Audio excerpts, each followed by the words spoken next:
And shalom, shalom, everyone. Shalom. I want to welcome everyone to King James Bible University Precept Mastery. And today we're going to be going through our weekly Israelite studies.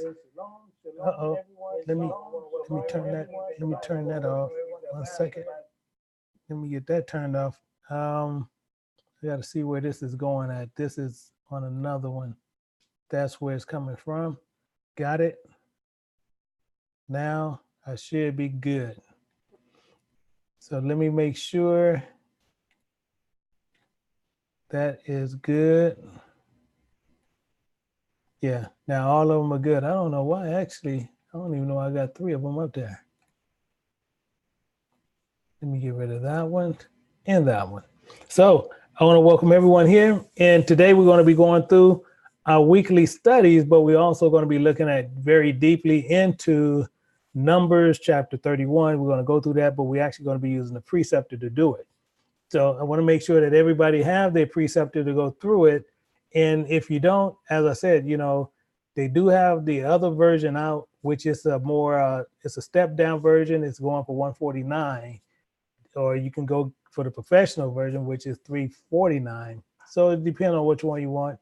And then you can send that over to a Cash App to where you will just, you can put it into Precept Mastery, and you can actually put it there. Just put your email in the subject heading to where you can actually get the preceptor. And what we're going to do, we're going to be going through this, and we're going to be looking at some scriptures very close, and we're going to be going through the preceptor to actually pull some things, because we're going to actually find out some things we thought we knew, and we really didn't know until we actually precepted to find out what the truth is. So from last week, we want to look at what went on, and then we're going to go through what's going on right now. I do know, number 2, that they're doing a lot of stuff on the site. So a lot of times you'll catch me over there because I'm trying to get used to it just as much as you guys, and they doing stuff. And I know they changed the look of it again. I think that's the look they're gonna keep. And so they're doing a lot of stuff over there, and it's a lot of stuff that's over there that's pretty good. And now even to send me a message in there, it's easier to send a message in there to where most people tries to email me. So it's better to do it from there. Now, what we're going to do, we're going to start looking at some different things here. And we're going to go back through. Let me get back to, I'm going to go to Numbers chapter 31, and we need to look at some things. So I'm going to go to Numbers 31 on here, but then I'm going to also look at it in what we need to look at it in. Let me pull these up and get these down. And we're going to pull those. Now let me share the screen to where we're going to go through it. So now we're looking at Numbers chapter 31. And last week we left off, but we're going to pick this up at verse 31. And we got to remember what we're dealing with. We're dealing with a promise. We're dealing with a promise. So if we're dealing with a promise, we have to understand what is going on based on what the Most High has promised. So we have to understand exactly what he's talking about all the time, because many people will go into scripture and not knowing what they're actually talking about, based on they just sit there, they read the scripture verbatim, thinking what they're saying is true and which is not true, which we're going to find out some important things today. So we're going to start here, and we're going to pick this up on the promises, and we have to find out something that's going on, because as we went through it, we was looking at the promises of the Most High God, and he promised certain things that we seen last week, to where we were seeing where we were doing some promises and what he would accept and what he would not accept if someone stood in, which was your father, and you were still in his house. So today we're looking at 31, which we're going to go through, and we're actually going to end up going through the preceptor. So we want to know some of these things and understand. Now, verse 1, we want to make sure everybody has their Bibles, and we're going to go through it. So verse 1, let me get rid of this one thing here real quick, because we do not need that at all. And so what we're going to do right now, we're going to look at that. Now we have verse 31. It said, "And the Lord spake unto Moses." The Lord spake unto Moses, saying, saying, avenge the children of Israel of the Midianites. Afterwards shall thou be gathered unto thy people. Right out the gate, right in verse 2, we run into a problem. And we need to find out what this problem is before we can go down and understand exactly what's going on. Because if you look at verse 3, it says, and Moses spake unto the people, saying, arm some of yourselves unto war, and let them go against the Midianites to avenge the Lord of Midian. To avenge the Lord of Midian. So we need to understand all what this is saying. Because if we just run over this, it'll be a waste of time to even know what this whole thing is talking about. So we need to have a conversation and understand what this is saying, to where we can find out how the promise is a promise even embedded in here. That's what we need to know. We need to even find that out. So I want to see where people's head is at. I want to see what we're thinking of. I want to see, is everybody seeing the same thing? So what I want to do, actually, that ain't the one I want to pull up. I want to pull up this other one. This is the one I want. So what I want to do, I want to see, based on this, actually, by a show of hands, I want someone, if they can, tell me, it's saying, avenge the children of Israel of the Midianites, and afterwards shall be gathered unto thy people. So what I need to find out is, one, what's happening here? That's one we need to find out. Two, what is verse 2? What do that mean? That's what we need to know. What do that mean? Verse 2, what do it mean? Because he's saying, avenge the children of Israel, avenge the children of Israel of the Midianites. So we need to find out what that is talking about. Now, do anybody have an idea on what this is speaking of? Do anyone have an idea on what this is speaking of?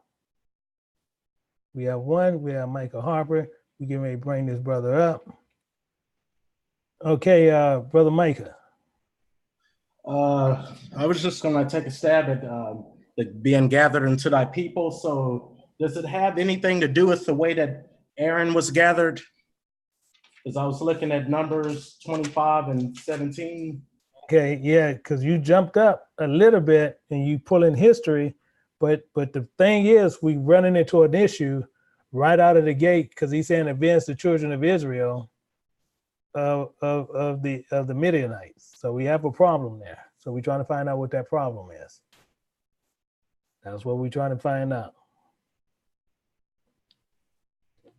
So do we know what the problem is? And then we got to find out what, and I can give you a hint to where we can find out some of the things, to find out what did he promise? What some of the things that he promised. So I'm gonna keep you up. So let me go back, and we're gonna go back to the scripture, and we're gonna look at something. We're gonna go to Genesis to understand what's going on, because the way that I said, that there were a lot of stuff that we changed is going to help people to understand precepts a lot better and a lot faster. Now we're going to look at something. Now the Most High is speaking. It said, and the Lord said unto Abram, get thee out of thy country and from thy kindred and from thy father's house, and unto the land which I shall show thee. And I will make thee a great nation, and bless thee, and make thy name great, and thou shalt be a blessing. Now here's our key right here. It says, and I will bless them that bless thee, and curse them that curse thee. And thee shall be all, and then thee shall all the families of the earth be blessed.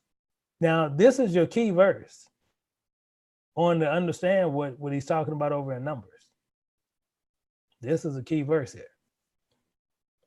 So what I wanted to find out, and based on what's going on, we need to know what is happening there, because he's clearly saying he's going to bless them that bless us, and he's going to curse them that curse us. So we have to understand what he's talking about there, because he's clearly saying to avenge the children of Israel of the Midianites. So who are they, and what why he want us to avenge them? And he actually saying we getting ready to go to war with the Midianites to avenge the Lord of Midian. So we need to find out what's going on.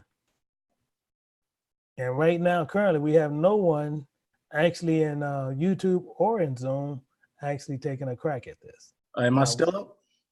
You all by yourself. All right. So Numbers, is it 25 and 6? Does it have something to do with that unlawful mingle between that Israelite and a Midianite woman? Let's go. It got a little bit there. Let's go to 25 and 6. And it says, and behold, one of the children of Israel came and brought unto his brother a Midianitish woman in the sight of Moses. So I'm going to ask you a question. See, because as I said, what we're going to learn is we have to learn the understanding in the history of our people to know how to move forward. So we got to know what everything means before we can move forward. Here is an a Midianitish woman. So what is that talking about?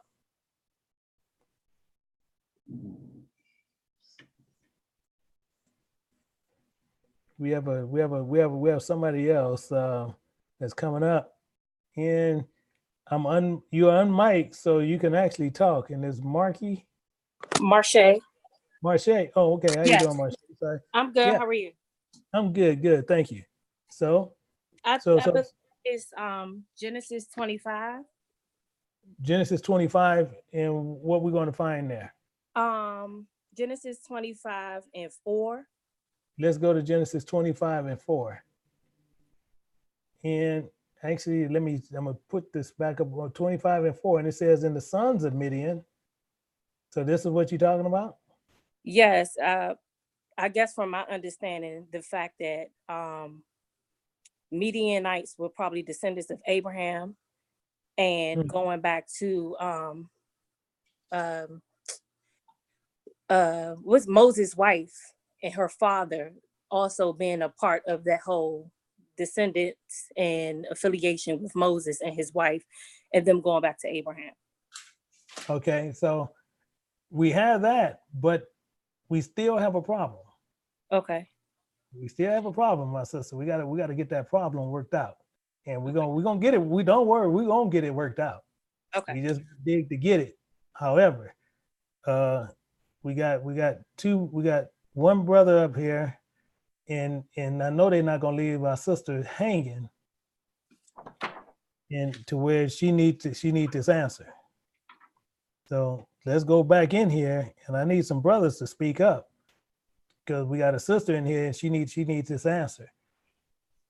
We need to understand he's going to avenge the Midianites. Now, the sister brought up and showing us that the Midianites, if I'm correct, you saying the Midianites is related to Moses, am correct or not correct? Is that what you saying? Well, to Abraham. So they related to Abraham. So if they related to Abraham, are they not related to Moses, or are you saying they're not? Well, I don't know Abraham from Levi, but okay, all right, fair enough. Looking at the fact that the Midianites descended from Abraham's second wife. Yeah, that's correct. See, and that's why, I'm not getting. I'm talking about you're not getting no takers. You're not getting no takers. I'm talking about they leaving you on the clothesline and everything by yourself. So let's do this. We're gonna do something, and we're gonna go into this preceptor, because we need to find out what's going on. All right. Okay.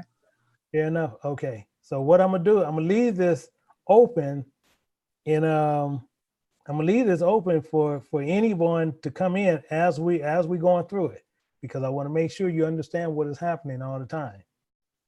Now, what we need to do is find out what's going on. We have to find out what is happening. Meaning what? We don't know what went on. So God commanded something to happen. So if he commanded something to happen, then and we don't need verses posted up at all right now, because you're posting up verses to where we're not going to find out anything, because one of the brothers already put that verse up. I appreciate it. So what we're going to do, we're going to precept this. So I want everybody who have preceptors, I want you to pull your preceptors out. And before I start, I want to make sure we got Sister Terry Clark. She came up. And anything you want to add to it? I was looking at Numbers 22 and verse 4. Okay. So what do it say? It said, Moab said until the elders of Mennonite, now shall this company look up all that are around about us, as the ox look up the grass of the field. And Balak, the son of Zippor, was king of the Mennonites at the time. So what we need to find out, see, we still got the main problem. Why did the Most High put a green light on the Midianites? That's our issue. Why did he put a green light on them? Is it close by there in 22? Is it in 22 or far from it? You're gonna find out. You're gonna find out a whole lot of new things once we stick it in this preceptor. But is it because they sent Babylon someone to go after the Israel? We're not gonna guess. We need to know what's going on. And brother Micah. Yeah, hello. So I'm gonna take me another try at this again. So Numbers 22, like that chapter where it's showing, the kings of Moab, they was trying to get help, to work against the Israelites. Is that something that has to do with it? So why is the Most High? This is the key question. Why is the Most High wanting us to go to war? That's the key. Why do he want us to go to war with them? He put a green light on them. Well, I know Moab and the Midianites, Moab, they wanted some help from the Midianites to bring down Israel. And in Numbers 25, the Israelites, they did sacrifice them to false gods. Or caused them to sacrifice them to false gods. What we're gonna do? We're gonna find out what's going on. I got one more Sister Watson, and then we're gonna start running some of this through the preceptor. Sister Watson, you have How anything? you doing today, Elder Johnson? Pretty good. How about yourself? I'm fine. I'm going with number 33 verse 53. And I'm saying that because that land, we went to war with the Medians because it was a vow that we inherit that land as a promise from the Most High God. So you saying he put a hit on them because that was supposed to be our land. That's our land. So he said he put a hit on a lot of people in the Bible and took that land. He did do that. But I tell you what we're gonna do. We're gonna run through this preceptor, and as we go through, I'm gonna be taking some of you guys as we go through. And if you guys in the back, I'll bring you up because it's a lot of this stuff you're gonna probably shock some of you guys. So if you have your preceptor, what we're gonna do, we're gonna find out a couple of things. So, we got this. We're gonna put who. So in your preceptor, I want you to put who. And what we're gonna do, God command. So he made a commandment. He commanded something. And we know clearly in Numbers 31, verse 2,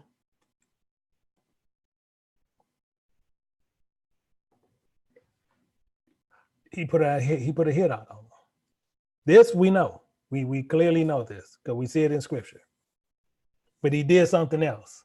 So I want to move something over because I can't make this thing shrink. So now what we're going to also find out, and we need to know he's going to avenge the Midianites.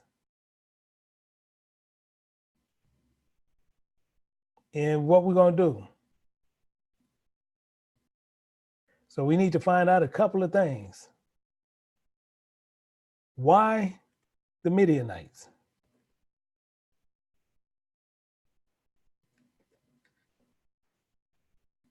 Because he clearly saying it in the same verse. He's saying the same thing in the same verse.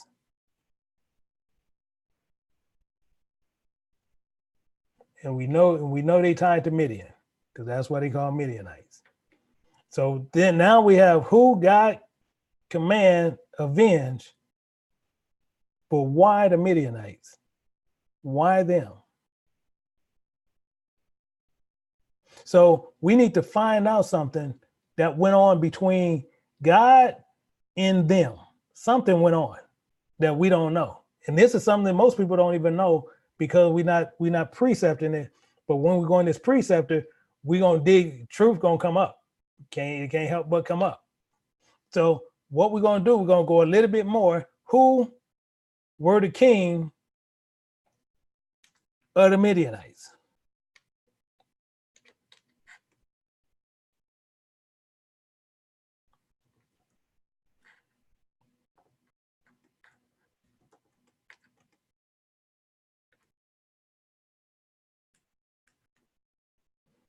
So this is what we need to know. Who was king of Midian? This is a key we need to know. Now, do anybody know this? In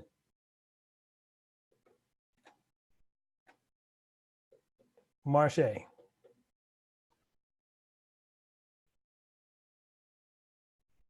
Marche? Oh, hello. Hello?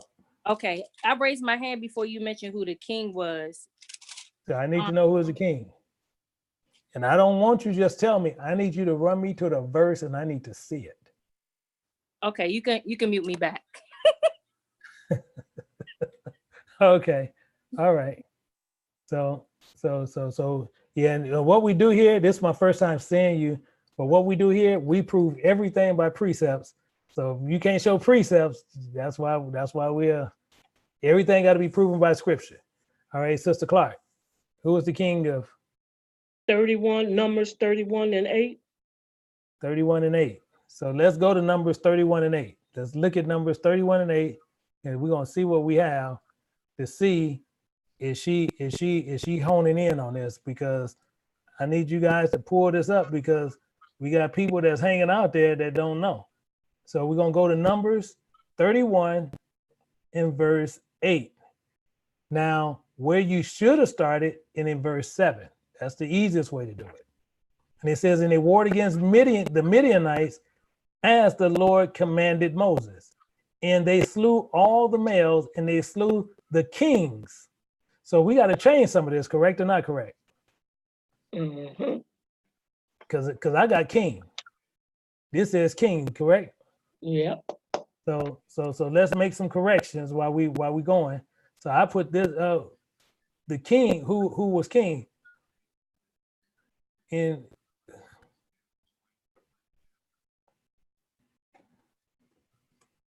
who was the kings of Midian, because he got kings there. And let me see. Now where's my thing at? There we go. Go ahead. So now we can finish it out. Oh shoot.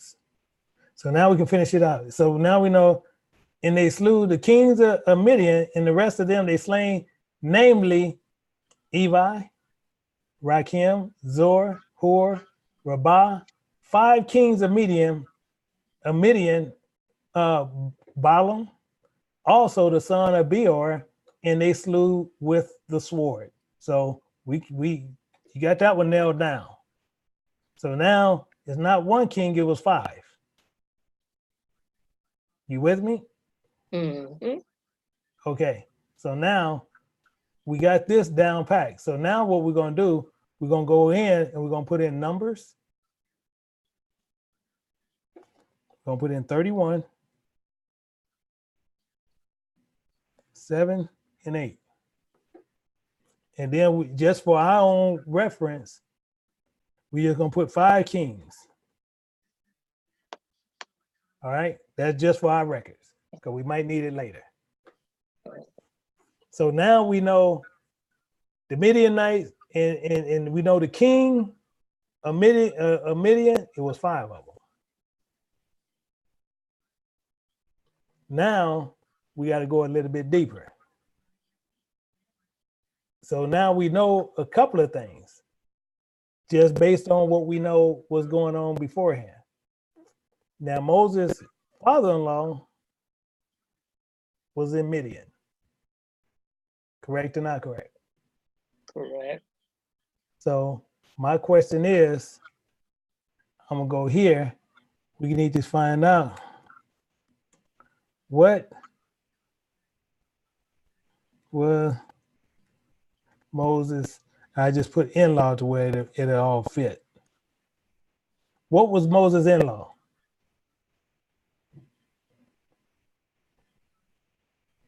What was his in-law?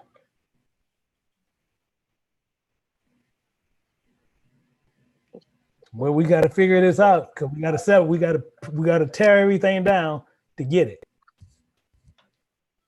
What was his in-law? Anybody? Oh, Okay, so we have people putting up just names, but just like I said, we're not gonna. If you guys can't give a verse, then you don't even need to post it up. So you guys need to be able to post up a verse or something. So I'm gonna go to L to T. L to T. Shalom, Ella. Shalom, shalom. Exodus 3 and 1. So we're gonna go look at Exodus 3 and 1. Let's go look at Exodus. Yeah, I see people posting. I'm not gonna even recognize the ones who just putting up words. They just, oh, he's this. But people failing to realize we have to prove what we say. You said Exodus 3 and 1? Yes, sir. Exodus 3 and 1. Okay, 3 and 1. And it said right there, and it says, and now Moses kept the flock of Jethro, his father-in-law, the priest of Midian.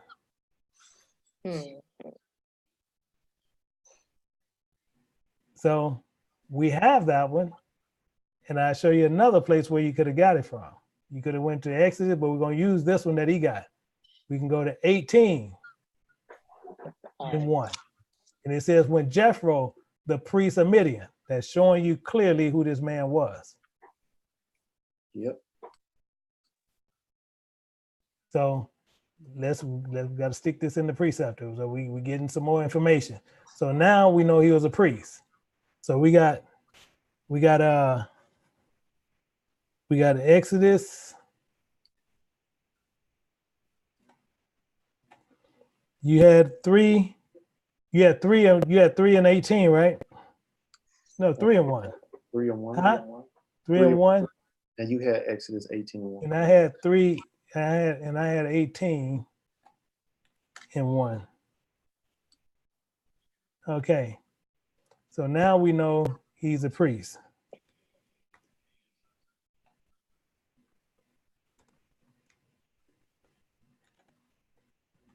See, everybody posting verses like crazy right now, but a lot of stuff getting ready to get shut down again.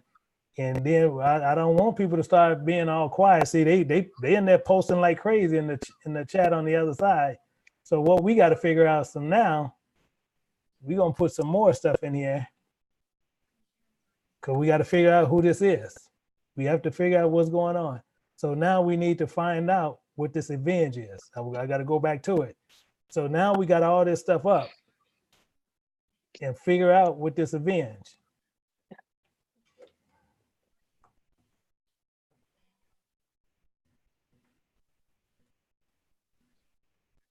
In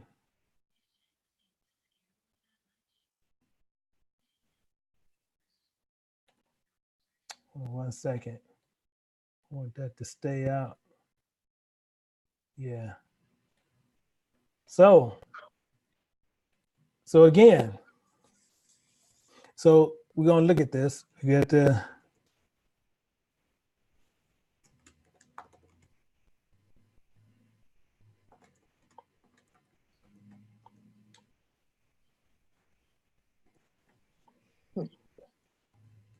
Moses to tell the children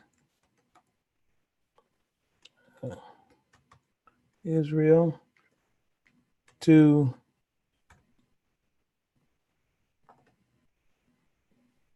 avenge of the Midianites.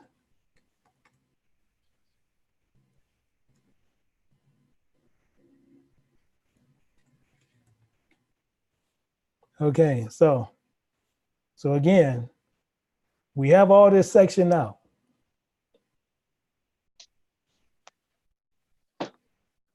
Now my question is still going to go right back to, wait a minute, you want to tell you what? Actually, wait a minute. I thought I had that up and I don't. Sorry about that. I actually thought I had this up. 1 second. I need this to be up. So 1 second. I thought it was up.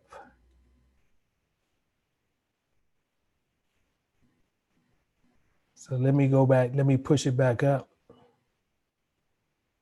because I thought it was up. Okay. So as I said, so we know the Most High God commanded Moses to tell the children of Israel to avenge of the Midianites. So again, I'm asking, why did he tell them this? I need the verse to show me the reason. We have all the keys up there. Everything is all separated. So we should simply find it now.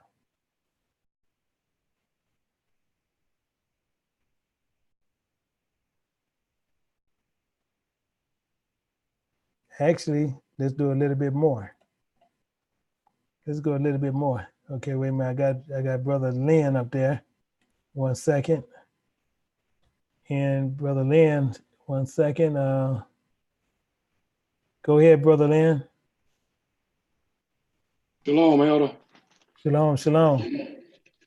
I'm at Numbers 25 and 3.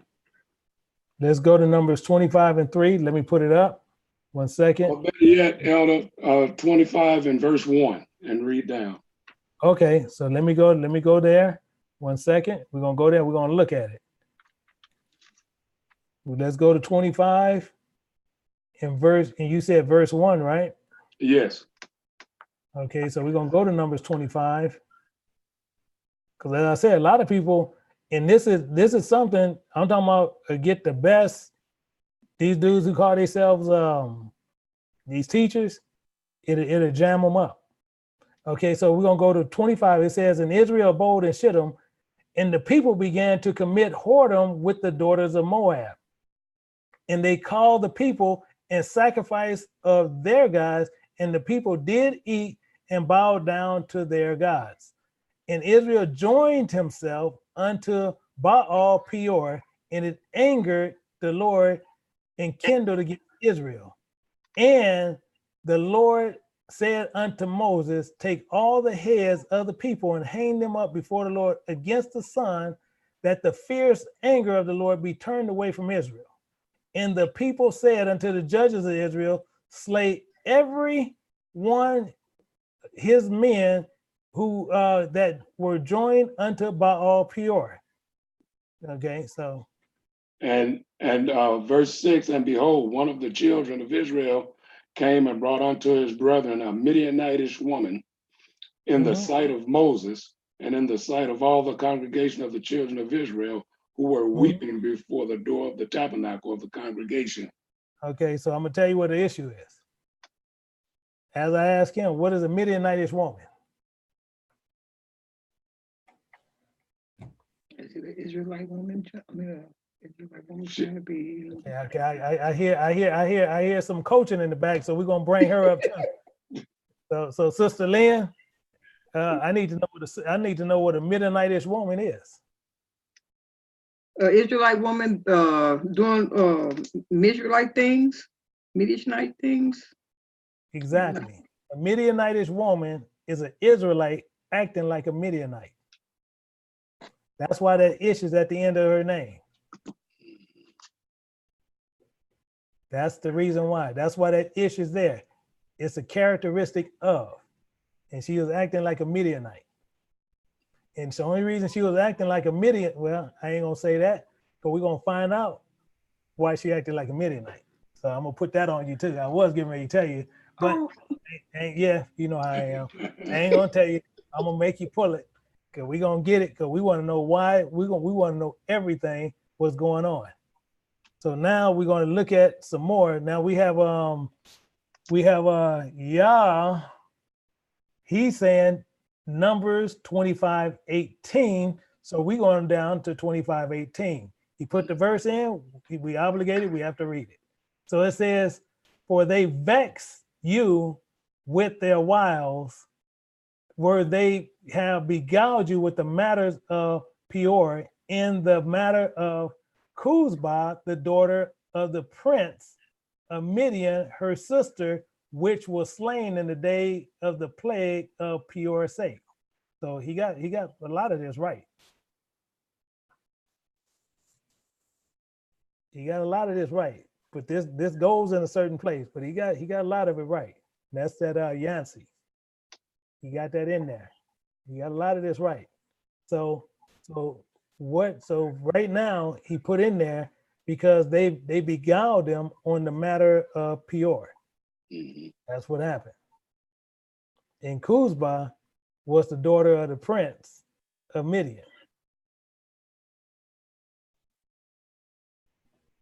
So now we got some of it going on.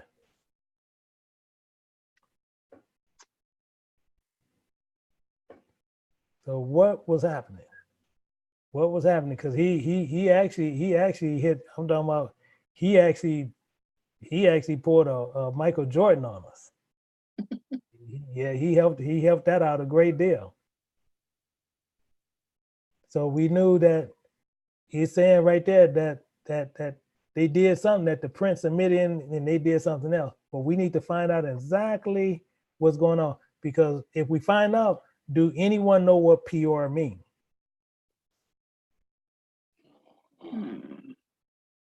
So we know what stuff mean, we can find out what things going on.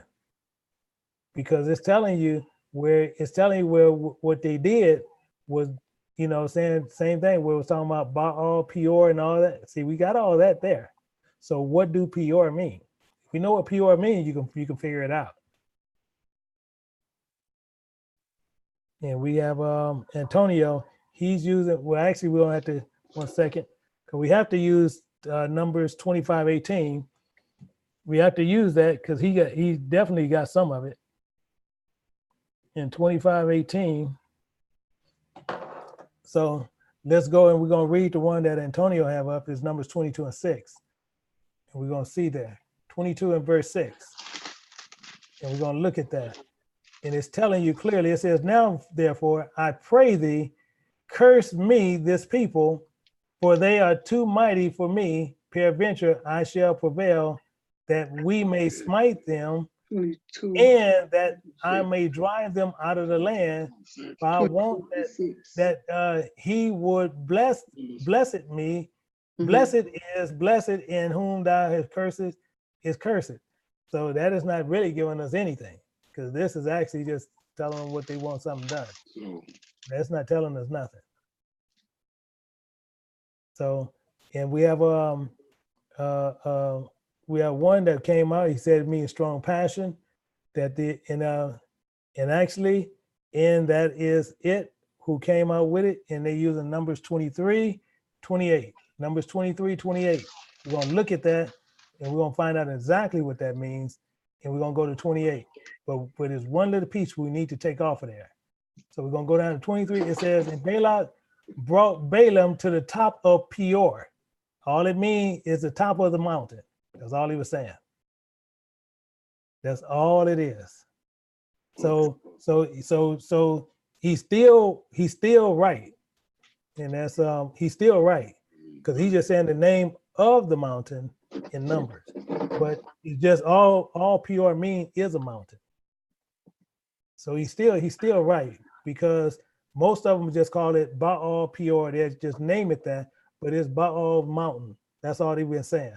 But he's still right, because it is a mountain. That's all it means is mountain. So he's still right on that. So another one, he's running. So they giving you some serious questions and some answers to help us out. And actually, these are two new brothers in there too. I look like, and they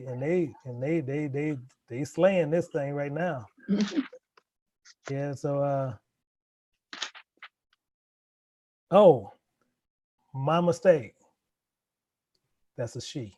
So my apologies. Hopefully no harm taken, because I wasn't meant to. I just thought you was but it's a woman. We got two of them in here. They kind of slaying it right now. So what we got to do, we got to figure this out. We have to figure this out. We have to figure it out. So so we won't get mixed up. Let's go in here, and we're gonna get some of this right now. And actually, I'm gonna put their names beside it, and I'm gonna put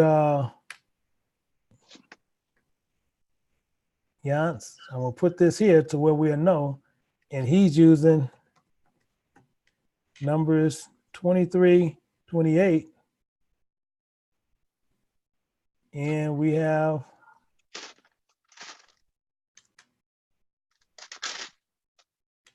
20, 25, in 18.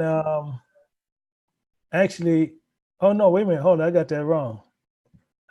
He used 25. 25 and 18. Yeah, he used 25, 18. And So is they 23, 28. So this is what's going on. And then he actually even named the mountain.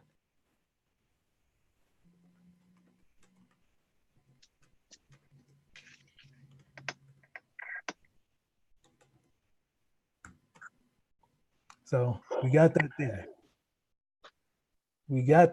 Oh, shoots. So we have a lot of information here. Well, why this thing stand there?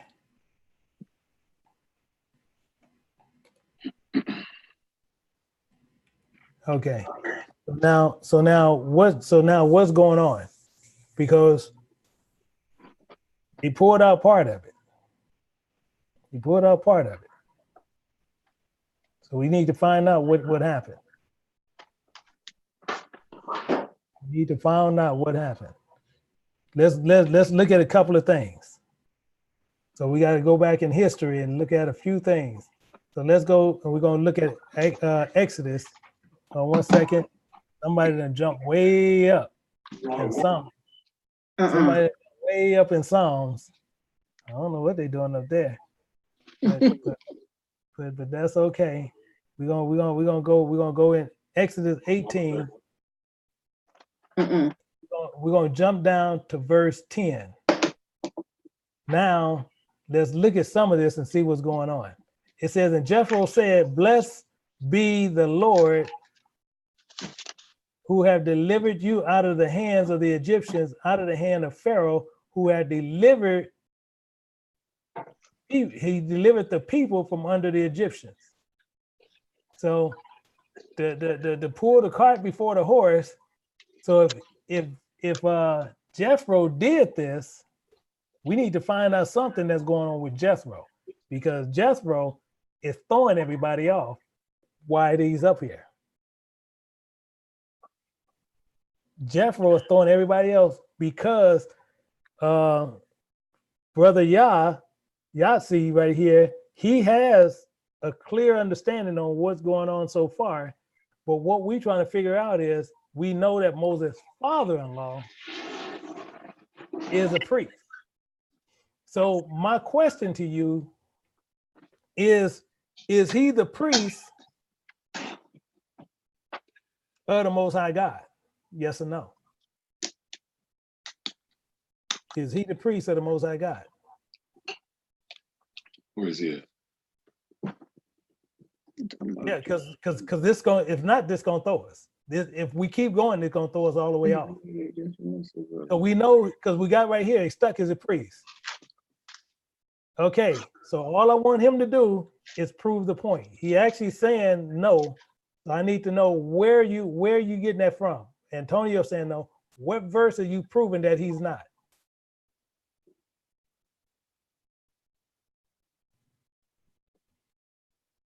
What verse? We have one saying yes. There's some saying yes and some saying no. So I need to know what verses are you guys using. Either he is or he's not. I need to know what verse are you using to prove what he's saying. Because he is a priest. That's clear as day, because it even says that in scripture. So he is a priest. Is he a priest for the Most High God, or is he a priest for anything, anybody? Because it even says that in scripture. So he is a priest.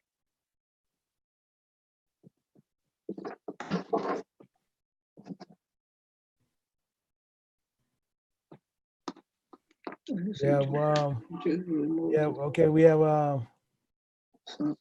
let me pull some people up. Let me pull some people up real quick. And I'm getting ready to bring up Terry Clark and Brother Micah. I say yes. I would say yes, he was a priest in Exodus 18 and 12. He was a priest for the Most High God. He was, yeah. Okay, so we and have he was in Exodus 18:12. Okay, so we have that, and we have Yahtzee saying no. He haven't put up a verse yet, but he's saying no. And now we also have Marie Scott saying no also. And she's using, we'll go to Numbers, since she actually put a verse up there. We're gonna go and pull this up to find out is she's correct. So let me put this up there real quick, because she's clearly saying no. And she actually putting up a verse. So she putting a verse there, we have to read it. So she's using verse Numbers 18. Numbers 18, and we're going to look at 17 through 19. And we got to look at that. So 17, it says, but the firstlings of the cow, or the firstlings of a sheep, or the firstlings of a goat, shall thou not redeem. And let me see, you got the right one? Yeah, that's the right one. And thou shalt not redeem, thou shalt burn the fat and made by fire and a sweet savior unto the Most High, and the flesh of them shall be thine as the wave, the breast of the right shoulder are thine. I don't get that. Oh, Exodus 18 now. Okay, I was going to say I don't get none of that. 18:19. Let's go to Exodus 18:19. And she probably could have did it because she was trying to rush to get it in there. So that's understandable. So 18:17 through 19. Let's go there and look at it. And it says, and Moses' father-in-law said unto him, that thing that thou doest is not good. Thou shalt surely wear away both thy and this people, that somebody else put something there, that is with thee, and this thing is too heavy for thee, and I'm not able to perform it. Hearken now unto my voice, and I will give thee counsel, and God shall be with thee. Be thou for the people to God's word, that thou mayest bring the causes unto God. So she's still saying no, but here she's contradicting her own statement. Because if you're saying no, he's still saying God. So we need to figure out what's going on. So I'm still saying he's holding on to no up there. He's not convinced, because he's holding on to no. He haven't showed a verse. And then we have 18:9.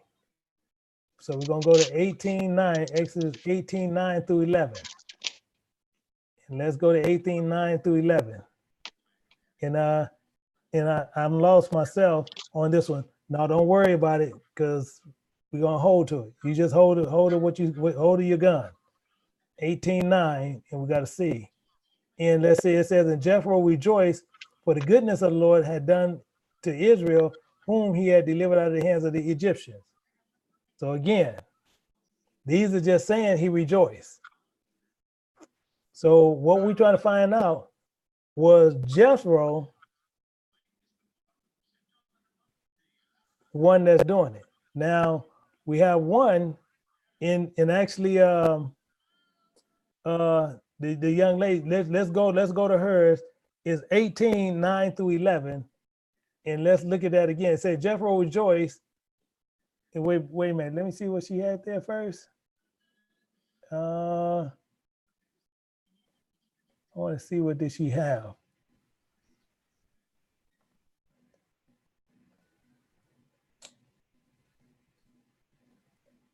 Now the one who posted up 18:9, do you believe he was for the Most High God or not? That's my question, because I don't see your statement.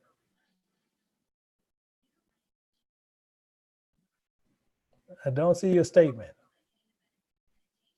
So the sister that posted Exodus 18:9 through 11, do you believe that he's a priest for the Most High God or something else? So I just need the yes or no. You don't have to post any other verses. I just want to know, is that a yes or no?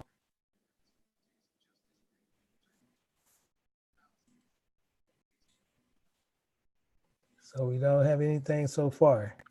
Nothing so far.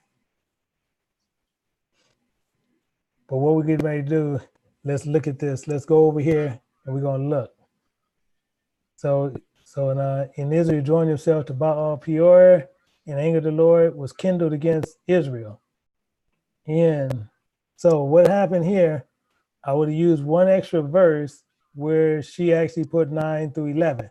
And it says in Jethro rejoiced, for the goodness of the Lord had done to Israel, whom he had delivered out of the hands of the Egyptians. And I believe in verse 11. Okay, that's fine. So we coming to it. It said, and Jethro said, blessed be the Lord who had delivered you out of the hands of the Egyptian, the hands of Pharaoh, and delivered you from the people under the hands of the Egyptian. For I know that the Lord is greater than all gods, for in that thing wherein they dealt proudly, he was above them. So what was the problem? This clearly telling you he was above all gods. So one, he wasn't the priest of the Most High God. That's why he's even counting him in. Because he's saying he's above all gods. So even the gods that they do, he's saying that the Most High God that Moses worshiped is above all gods. So he's recognizing that. Even though he's a prince, he was a priest of Midian, but he was still worshiping false gods, because that statement right there shouldn't have never even came up. That shouldn't have never came up. That I know he is greater than all gods. So was he a god for the Most High God? No, he knew who he was. So just like when Paul was in Corinthians and he was going through and they had all these gods and they had this one, the unknown God, they were doing the same thing here. They worshiping many gods, but then he just recognized the Most High God to be greater because he delivered his people. That's all he actually saying. That's why this statement right here shouldn't have never been there. If he believed in the Most High God, this wouldn't have never been there. Never been there. Yeah, that's why Yancey, he was sharp when he did that. But the main thing is, he said he was lost, but the main thing is right here. That's where it's key. The key is right there. Because soon as you sit there saying you can be in a room with many people and everybody can say they got this, they got that, they got this, they got that, they got this, they got that. And then you talking about you praying to your God, and then something happens, then they say, well, we know your God is greater than all the other gods. That don't even make sense. So we'll sit there, we know that your God is God. That's what happens. And he still never denounced them. He still never denounced these other gods. He's just saying he's greater than the other gods. That's all he's saying. So he still ain't denounced them. This was the problem with Jephthah. So what went on? Okay, 1 second. Let me bring up Elder T for a hot sec real quick. And Elder T, you can unmic because I think you already up. Okay, I'm on. Can you hear me now? Yeah. I was gonna, you know how I think. So I was doing the way roundabout way and saying that Jethro wasn't a priest because Moses married his daughter Zipporah, and she didn't even circumcise the son, and her and Moses got into it because of that. You like? Yeah, I'll tell you what. I was saving that one, but what happened? This brother in Yahtzee, he's sharp. He's just saying. See, he actually not giving himself credit. Why? I don't know, because he came out real quick and said no, but then he said he was lost. He wasn't lost, but he just didn't know what a verse was. That's all he had to say. Hey, I just don't know what a verse is, but I'm gonna stand on my answer. Oh, okay. He never changed his answer. He never changed it. He just said, "Oh, I'm lost." You ain't lost. You stood on it, but he could have went right where you just said. Let's go to it. So let's show them. Huh? Let's go to it and show them. Yeah. Exodus 4:25. Was 4:25. 1 second. Let's go to Exodus 4:25. 1 second. Let me pull this up. 1 second. Yeah, because he could have did it, and he literally would have got it, but it's in a couple of places where you would have figured it out. And so 4:25, and we're going to look at that. Now, here go the problem that went on. It says, and it came to pass by the way in the end that the Lord met him and sought to kill him. He sought to kill who? Moses. Why? Then Zipporah took a sharp stone and cut off the foreskin of her son and cast it at his feet and said, surely a bloody husband art thou to me. She was hot because Moses wanted him circumcised. She didn't, but I guess she was winning the argument the entire time. So he didn't circumcise his son. But the Most High will seek to kill Moses behind that. Yep. So she went on and did it. And the reason why I pulled that one is because if Jethro was a priest of the Most High, he would have known the law of circumcision, and his daughter would have known it. Yep. And it wouldn't have been an issue. It wouldn't have never been an issue. Yep. It wouldn't have never been an issue. So yeah, so that's a good pull. That's a good pull. But yeah, so we know these things. So like we go in. Oh, 1 second. Let me put this back up. So, but most people will always tell you that he was the so now we know right here, Moses' father-in-law was a what? Exodus 4:25.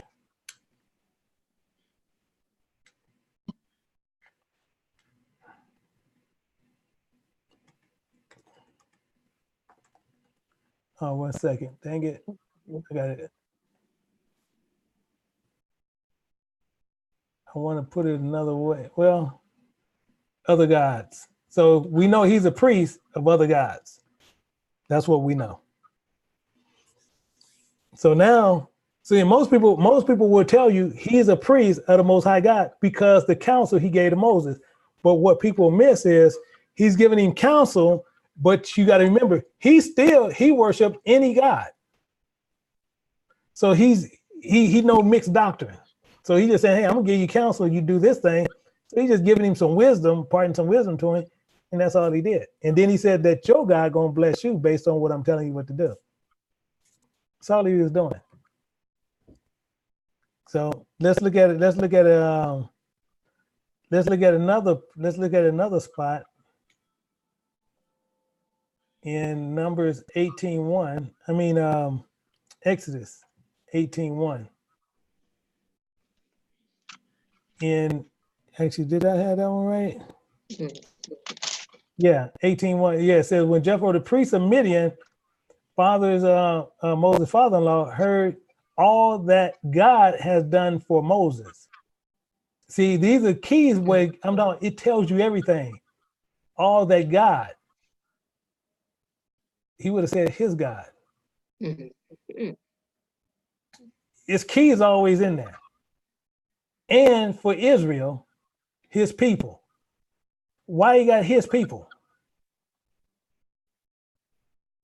You got to remember, this is the thought pattern of him. This is his thought pattern on what's going on. And he got everything else talking about them. And the Lord had brought Israel out of Egypt. Nothing talking about Jethro. Nothing. Everything talking about Moses and his people. And that was the main key right there. So we also have where we're looking at some of the issues where the kings of Midian, we found out what they were and what they did. So most of them, they had joined themselves to who? They joined themselves to Baal Peor. That's what they did. So we need to look at some of that and see what's going on. 1 second. So we have to look at some of this and see what's happening here. 1 second.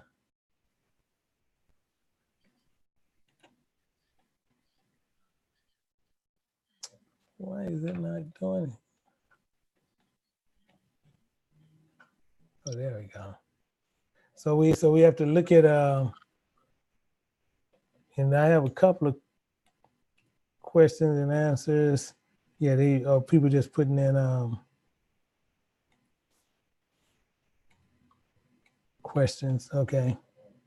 So this is what was going on. So now we got to go back, and now we're gonna go deeper into this, and we have to put in Numbers 25 and 18, and let's go look at it, and so we'll know right where to put it. And do I have? Oh no, I got to put this back up.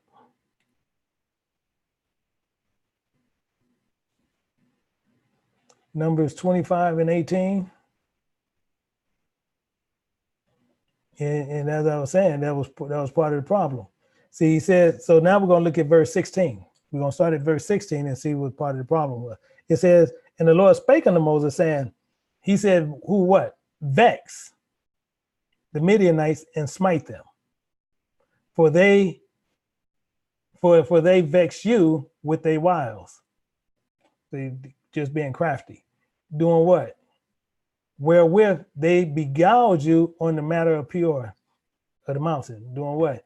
In the matter of Cuzba, the daughter of the prince of Midian, with her sister, with Midian, their sister, which was slain in the day of the plague of the mountain sake. So now, so that's what they did. So we know here, what did they do? So we need a little bit more from there, and this is where we're gonna pull from. We're gonna start at 16 and we're gonna go down to 18. So we need to look at what did they do. So now we're gonna put down here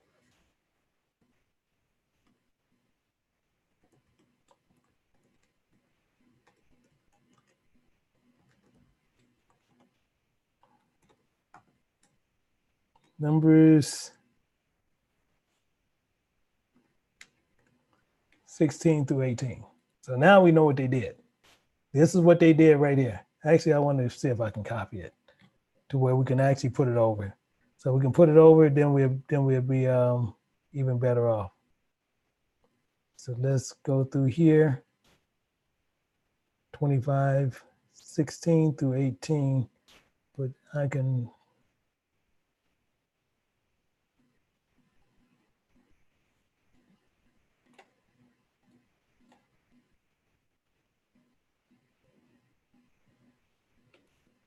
Okay.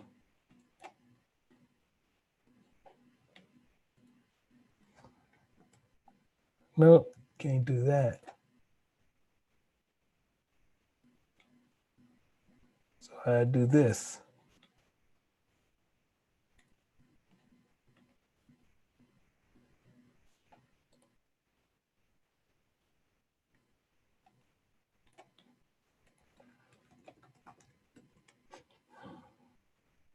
Right. So we have that.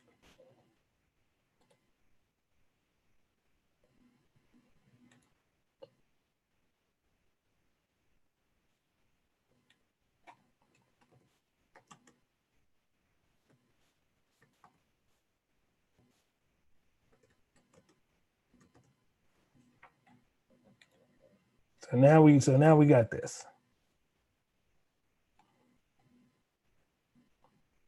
So now we know a lot of stuff that's going on right here when we look at it. So we know the Most High God said to avenge the Midianites for what they did. They played us for fools. And then what he did, and then who? And then he went after the kings of Midian, which come to find out it was 5 of them, which we can prove that right there. But then most people think that Moses' father-in-law, many people think he was the king ruling stuff, which he was just a priest. But most people tell you they believe that he was the king of the Midianites. But we found out he was just a priest. But he wasn't a priest of the Most High God. He was a priest for other gods. That's all he was. And we're finding all this out right here. Now what we need to do is understand how all this structures out and what's going on. So now we need to understand, how did he promise? So what was the promise that he did? So God did a promise that he said, as we use this from the beginning. So what we're going to do, we're going to go to Genesis and we're going to look at 12 and verse 3. Let's go to 12 and verse 3 and let's look at this and see exactly what he's saying. Because he made clear statements, and we're going to find out what he's talking about. Genesis 12 and 3. And as I said, we read this right from the beginning. He said, I will bless them that bless thee and curse them that curse thee. Why is he saying that? Because he's very blunt about what he's talking about. He's extremely blunt. So we're going to find out a couple of things that he did where people don't do this thing, and they just sit there and feel they can do whatever they want to do. So let's look at some of this here, and we're going to see what's going on. So let's go over to Colossians to find out a couple of things, to get some explanation of what's happening. So we're going to go to Colossians chapter 2. So we're going to look at chapter 2, and we're going to go through 1 through 4. It says, I would that ye know the great conflict I have for you, and for them in Lucidea, and for as many as have not seen my face in the flesh, that their hearts might be comforted, being knit together in love, and unto the riches in the fullness of assurance, understanding, and acknowledgement of the mysteries of God, and for the fathers of Christ, in whom are hid all the treasures, wisdom, and knowledge. And this I say, lest any man, and here's the key, any man should beguile you with enticing words. And that's what they was doing. They was fooling them with words about another God. They was fooling them with another God. Meaning what? Don't worry, we're gonna put these in the preceptor because we're getting information to understand what they did to explain more what happened. Because most people got to find out, the New Testament is more commentary than anything. Meaning what? It explains a lot of stuff that's going on in the Old Testament. So you can go here and get the understanding. Most times you always go here. So we're going to look at 2 Thessalonians chapter 2, verse 3. He says, for our exhortation was not of deceit, nor of uncleanness, nor in guile. But what? We're gonna jump down to verse 7, because none of this was done by then. But we was gentle among you. Oh, wait a minute. It's the wrong, it's 2:7. Let me see. I have that right. 2:3, 2:7. 1 second.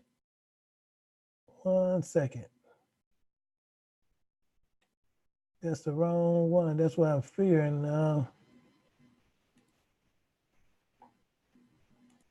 There we go. Now, it says, let no man deceive you by any means, that for that day shall not come except there come a falling away first, and the man of sin be revealed, the son of perdition. So this is what was going on the entire time, because that's a false idol. That's letting you know it's a false idol. Meaning what? For the mystery of iniquity doeth the work already. Only he who now letteth will let until he be taken out the way. That's why he was doing that. That's why he had to do what he did. This is why he did what he did. And let me see, we have a question.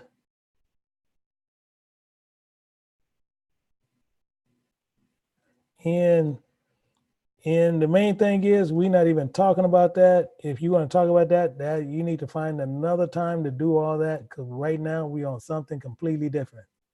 So we're going to remove that.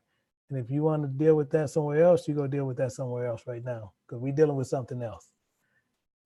But the main thing is, we looking at this main part. We're looking at this main part right now.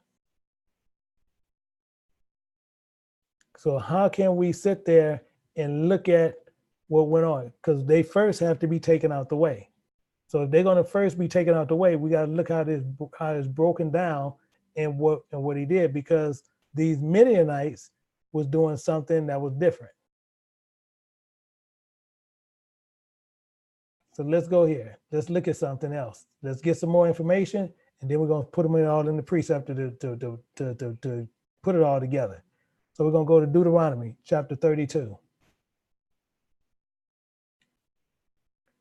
Chapter 32, and we're going to go down to verse 43. And it says, rejoice, O ye nations, with his people, for I will avenge the blood of his servants, and will render vengeance to his adversaries. So he was using us as instruments of cruelty, is what he was doing. And will be merciful unto his land and to his people. This is why he put us on them, because we was being used as instruments of cruelty based on what they did. They had us sitting there worshiping a false god when we just came out of captivity. We just got out of captivity, and quickly they were trying to pull us into something else. So what we need to know is what was going on. What we need to know is what was happening. So we need to understand the same thing, what he would do and how he would avenge. So we're going to see some of these things, and we're going to see a precept on how he avenges. So we're going to go into Joshua, and we're going to look at Joshua chapter 10. And you're going to see the same identical thing on what he did, but he did something a little bit more different. So Judges chapter 10, and we're going to go down to 12.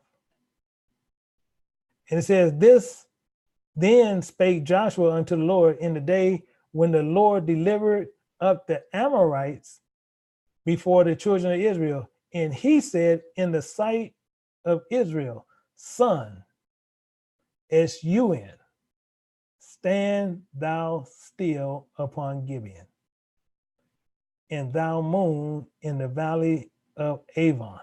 Why? And the sun stood still.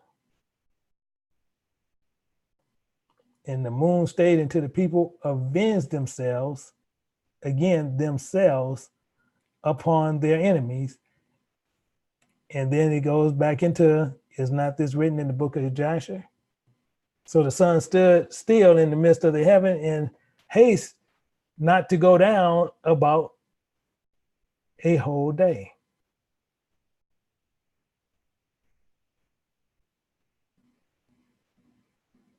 So we following what's going on.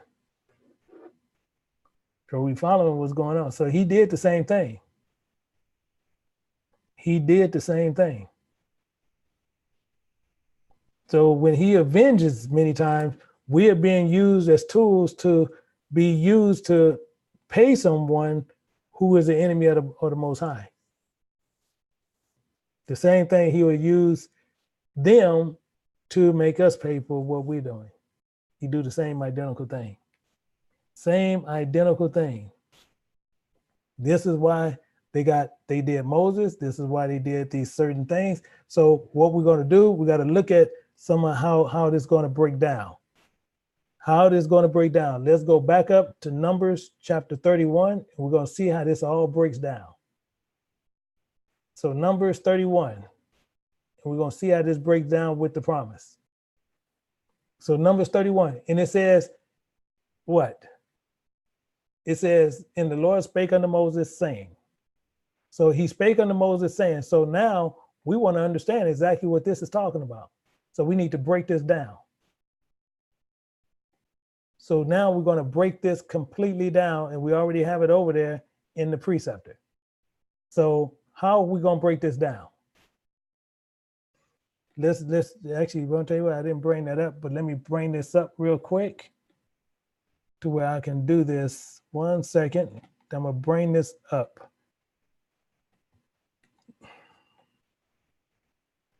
And let me bring this over here, get this out your way. And I'm going to bring up pages, and I want to show you how this is going to work out. I'm going to show you how this is going to work out.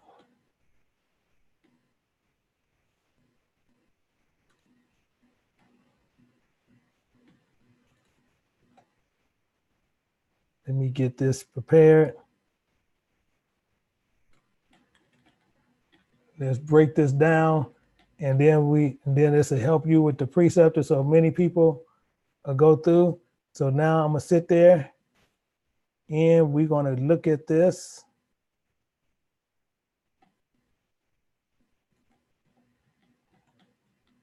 And we're gonna tear this down.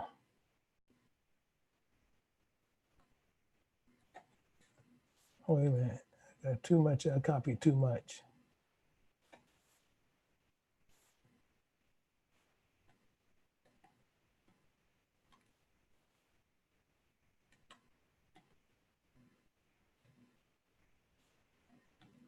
And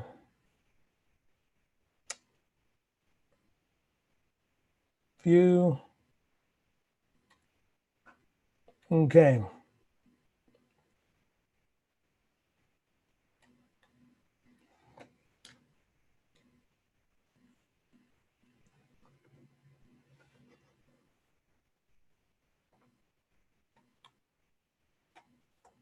So we're looking at this right now. So now we need to see how this broke down. We need to see how this is broke down. This is where the party starts. Because if we get this, we pulling in this, I don't know why that went out. We need to be able to pull in the rest of it. We need to be able to pull in the rest of this.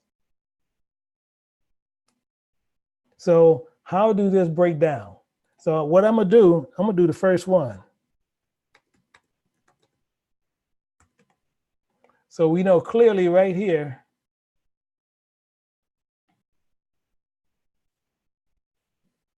And you have many people would actually love to get a hold to this when you see this actually totally broke down. 1 second now, why that's showing not the color, it's going over there.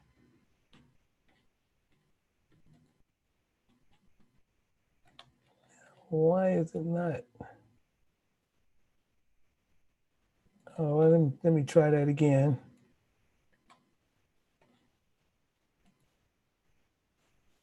Okay, so we know this is a statement. So we know this is a statement, but where do the statements stop? Where do it stop? These are things we need to know. This statement stops somewhere. This is how you'll be able to clearly pull your precepts when you go through everything that you're doing. Brother Smalls, let me see if I can pull you in from here. And let me see. Go ahead, Brother Smalls. Does it stop at Midianite saying the next one goes at after, starts at afterwards? Okay, yeah. So it's saying, and the Lord spake unto Moses, saying, avenge the truth. But where do I separate this? See, because what I'm doing to let you know something that's really important.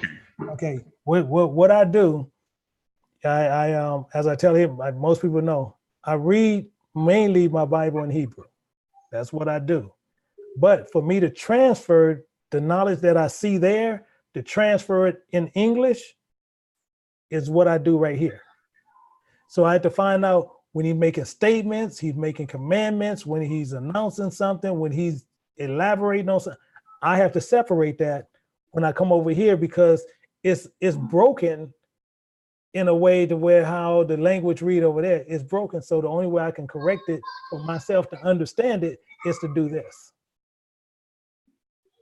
And it helps me out a great deal because once you see what happened here, you're going to pull 1,000 precepts out of here just on these verses alone. Because now you're going to know everything that's going on within these statements.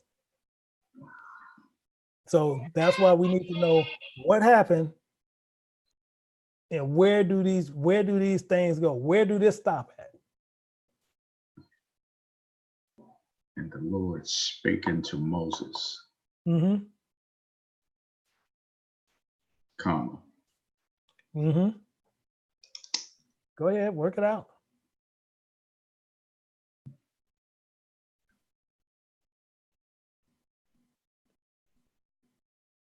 He spake unto Moses is this saying is the statement. Yeah. And the command was to avenge. So you stop in here, right? Spake so you stopping at saying? You stopping at saying? Moses. I'll stop at Moses at the comma with Moses. Okay, so you're gonna stop at Moses. Yes, the comma, yes. Okay, so that's what you're doing. I had Brother Lynn put his hand up. He put it down, but don't worry, I'm bringing him back up. He shouldn't put his hand up. Shouldn't have put it up. Okay, Brother Lynn, I got you. Brother Lynn? See, now you don't want to unmic. I wish I could unmic him. There we go. There we go. It's me. Okay, yeah, so do Brother Smalls have it in the right place or? No, I think it should be avenge the children of Israel. All statement? Uh-huh. Okay, so see, and I'm gonna tell you, this is why this is the best exercise in the world to do. The reason why, you're gonna know exactly how he breaks his word down. I'll call it almost stupid proof. That's what I call it. When we break this down, you're gonna know exactly what he's saying. And we got one saying, we got Brother Royal saying, I would stop at the end of verse 2.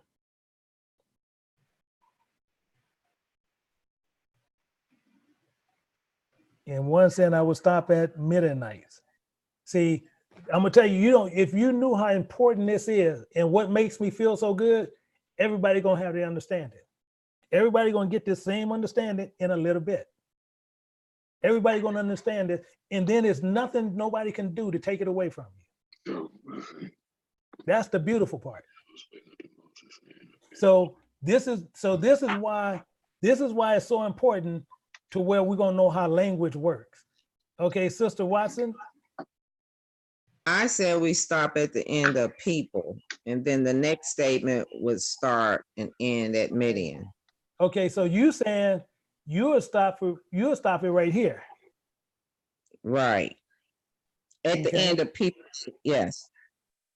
At the end of people? And the Lord spoke unto Moses, saying, avenge, because he's telling you something to do. He's telling them to avenge the children of Israel of the Midianite. Afterwards, shall thou be gathered unto thy people. Then that's the statement right there. And then the next statement. This is so, you don't know how good I'm feeling from the knowledge getting ready to come out of this. I'm talking about, I don't know what it is to be high, but I'm gonna tell you, it's putting me like on crack to see what you guys getting ready to get out of this. So I'm gonna bring up one more, and then we're gonna see where that statement goes. And do we have it in the right place, or do it go, Sister Clark? I will stop at the colon. You'll stop at the colon? Mm-hmm. Okay. That's what you trying to say. Okay. Yeah, right. and then the next one I would have it as afterward would be the ending result. Okay. 1 second, Sister Dana. Okay, I would stop after saying, and the Lord spake unto Moses saying, and then you would want to know, what is he saying? What is he speaking unto Moses about? I'll tell you what, you ain't no fun to play with. You ain't no fun. You used to be fun to play with. You used to be real a lot of fun to play with. You ain't that much fun no more. That's the statement. Right there. She nailed it. And it lets a lot of you guys know this young lady been with me a little bit over a year, and she's a walking nightmare.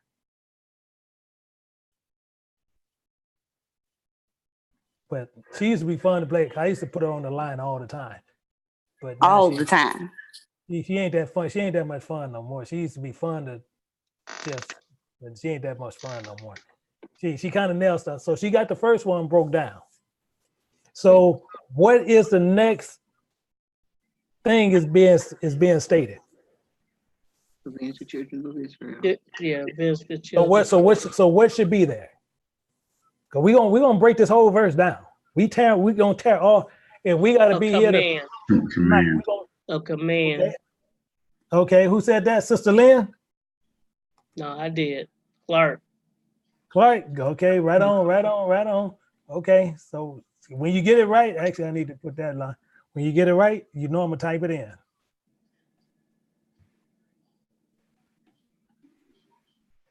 Okay, so we got that, but it stopped somewhere.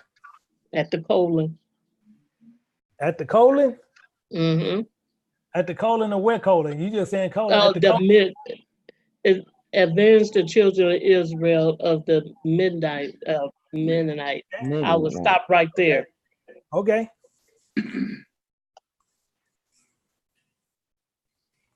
Okay. Then afterwards thou shalt be gathered unto thy people as a statement. Yeah, ending result. So okay. This is gonna get tricky.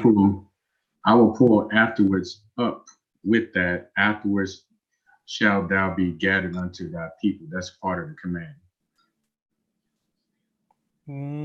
Actually, she got that nailed down. Oh wow. Yeah, she got that nailed down. And Sister Tally, you still up? No. I was gonna co-sign with him, but you see, I put that hand back down. Oh, okay. You know I nail you. Okay, so So now this is the important thing. When you see the statement, this is why it's so important when you know how he breaks this stuff down. When you know his statement, this is a statement, and the Lord spake unto Moses saying, that's just a statement. Then he commanded something to happen. So now this is where it's gonna get a little bit tricky. We need to know what the next thing, gonna happen. And actually, I'm gonna help you out on this. Because it'd be unfair for me to do it another way.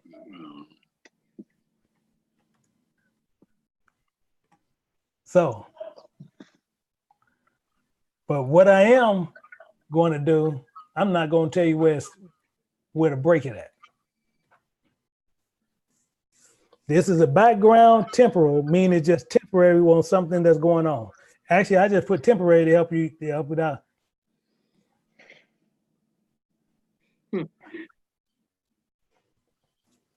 Oh yeah. See now we doing Bible study. So that would be afterwards thou shalt be gathered unto thy people. Oh, but where do I break it? At people. Yeah, where the period is. At people? Where the period is. You don't see me moving it, do you? Afterwards. No.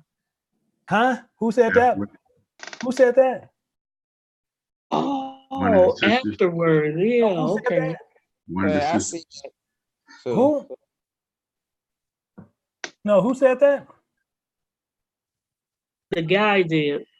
It was me. Yeah, I'm trying to get his name. Who said afterwards? Me, John Small. Oh, man, you messing up my fun, bro. You messing up my fun. And what made you just choose just that one word?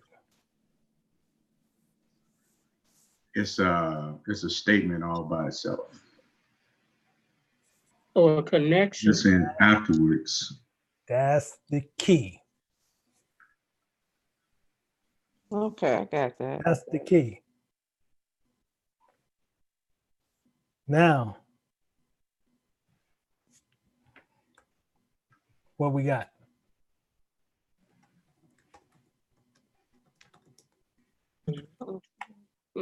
I'm gonna help y'all out on some of this, but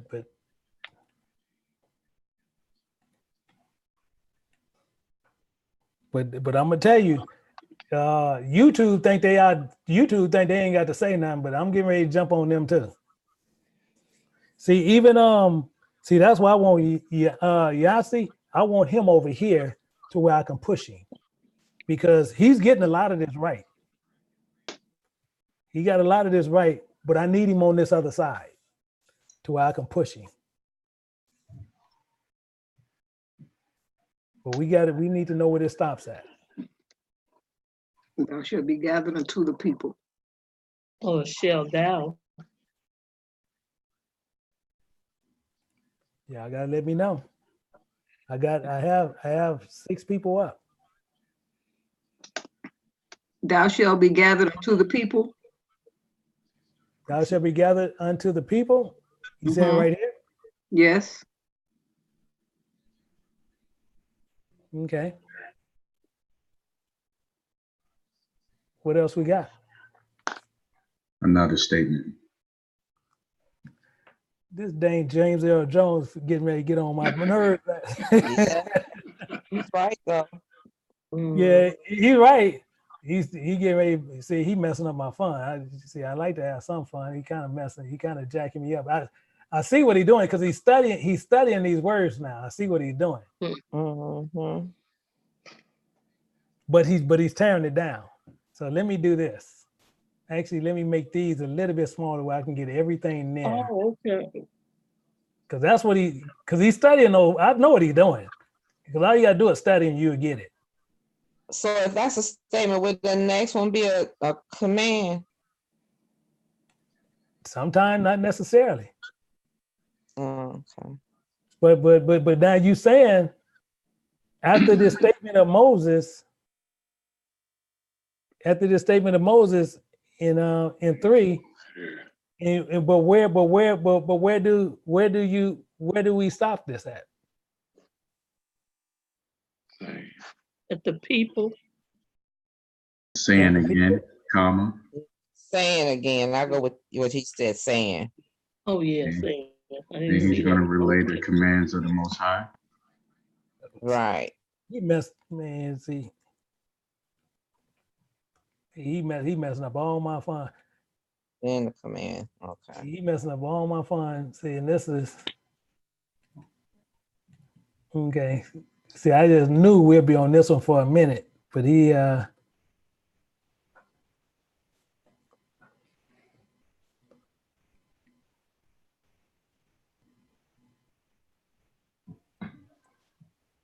this is where the party is. And after any saying, there's going to be a statement. Mm-hmm. Command, where do this stop at?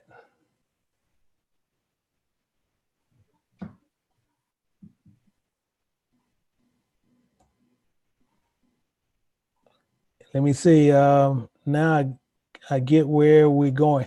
So we got Black in there saying we get where we're going. And we have Yasi, stop at yourselves. He's saying stop at yourselves. No, not quite. We have a couple of them put in there. One saying In the paragraph. yeah. Well, we got one. We got Carla Johnson said war, which is she saying war? She's saying war. Yeah, so she's saying war. So she's actually, yeah. So she actually got that. Now, this is the party.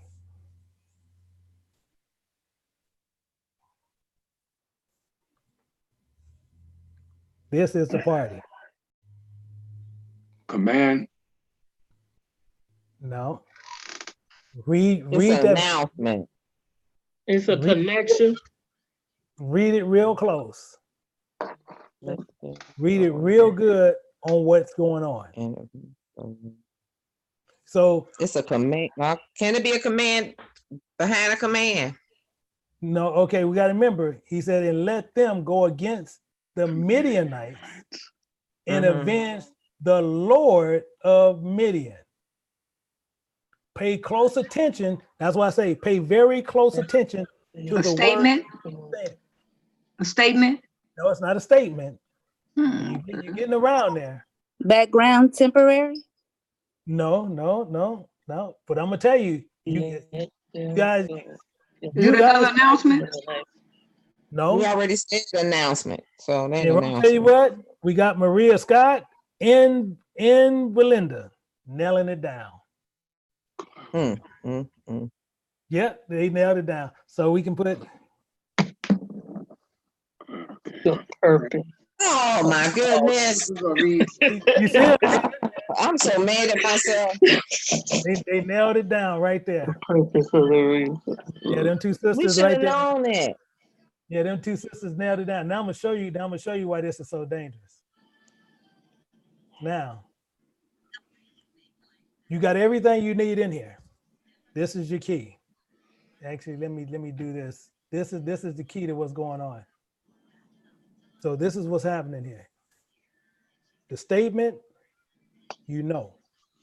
So now when you want to know how to pull your precepts from here, where are you going to get them from? Where are you going to pull it from? Right from the verse. Yeah, but where you gonna pull your precepts off of? You gonna pull it off the statements, the commandments, the background, the announcement? The commandment. You can get some from the commandments. That's one correct. I'm gonna go with all of them. Yeah, you can go with all of them, but I wanted where we're gonna get specific ones. I said it's a statement, the commandment, and the announcement. And then the purpose. Okay, so if you're going to pull some of the main precepts to where you never see, we got one person said in revenge, and actually, that's Sister Smith and Brother Yahtzee. That's why I want him on this other side, because I want to push that brother, because that brother he comes off very sharp. and I like to push brothers like that to get them even sharper. But the reason in the proposed is where you gonna start from. Don't start up at the top. The reason, because he's telling you plain as day what's going on. He's not talking about, is he talking about him? Is he talking about us? Right here? Yeah. You just told me last week, though. I can see why I forgot. You just told us this last week. Wait a minute, but you see, but he says, let them go against Midianites and avenge who? The Lord of the Midianites. Is he saying you? He's not, you're not even in the equation. No. Why? Because you belong to him and they begot his people. Okay. So that's why he said, could what? Avenge the Lord of Midian. He ain't saying like, go get the Lord of Midian. He's talking about avenge their God. This is what he's doing. He's going against and going to take out their people for this reason alone. This is where you're going to push out. So what labels are you going to precept from? The purpose and the reason. Yeah, okay, and what will be some of the reasons to look for, to precept? The Midianites. Statement. I want to know what some of the reasons why you going to go, what you're going to go look for. What did they do to Israel? Yeah, I need something shorter. The Midianites. Huh? The avenge the Lord of the Midians. Idolatry and fornication. Or could you just say revenge the Lord? Idol Okay. worship. That's one reason. That's one thing I'm gonna go look for. Idol worship. That's one thing I'm gonna go look for. Why? They avenging the Most High, because what happened? It tells us right here what went on. What happened here? They were speaking He after said, other idols. on the mountain. Exactly the point. This is what they did to who? Did they do this to Israel, or was they doing this against God? Against God. He said he's a what? He's a jealous God. Right. So if he's a jealous God, you don't see our names in there nowhere, do you? No. So what else can we look for to find and put in the preceptor? Actually, Black got another one. Adultery. Idolatry, yeah. He's kind of, huh?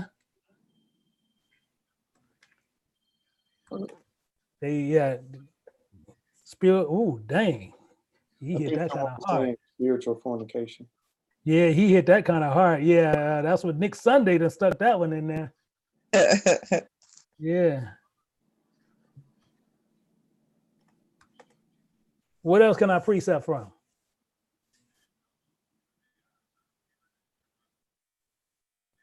I'm talking about that YouTube side. They was on a roll.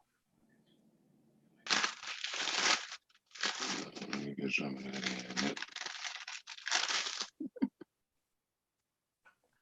in. Uncleanness. Fornication. Oh, that fornication already. What about lust? And now this is a key one here. This is a key one here. And we're gonna come back to that. Witchcraft. Yeah, 1 second. We're gonna come back to I'm gonna come back to this one.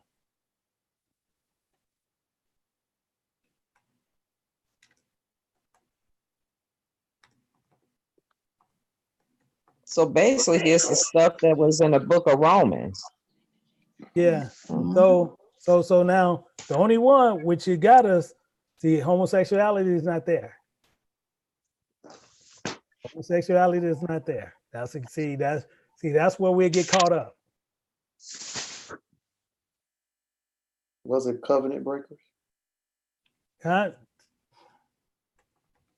Covenant breakers? Covenant breaking? Breaking the covenant?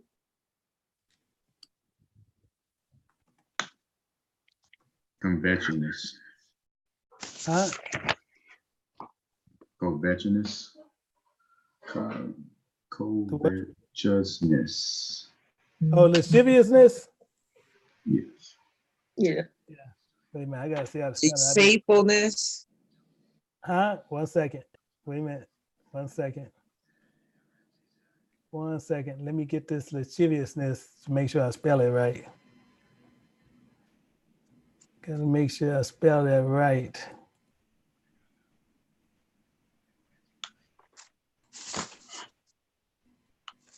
Because then I'm gonna show you the power that you actually have at your hand, and you actually don't know you have it in your hand.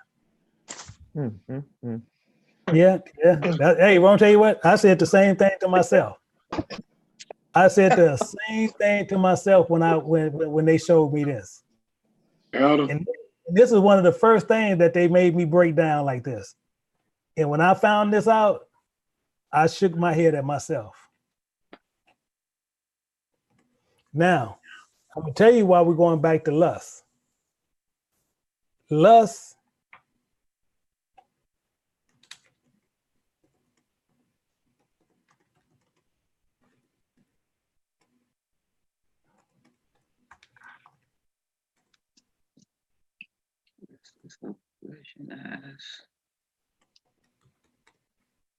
that's why. It nails you down.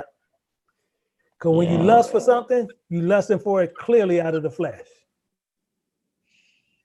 And so what do you match this with?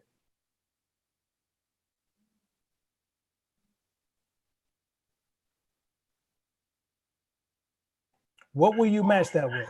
Just right off the quick top of your head. With What the will you, law, I match it with the law and the commandments. how would you tie that to it? I need a verse to tie it to it. I know you was gonna do that. Yeah, you know the way I work.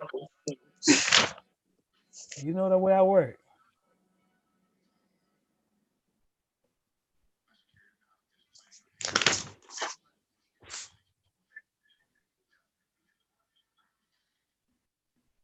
Elder, Yeah. I would tie that to Romans 8 and 6. Now, why are we going to Romans? Why are we going to Romans? That's going to deal with a little bit of the law. I didn't know Romans wrote the law. No, but Paul speaks law. Yes, Paul. Okay, so why are we gonna get secondhand information?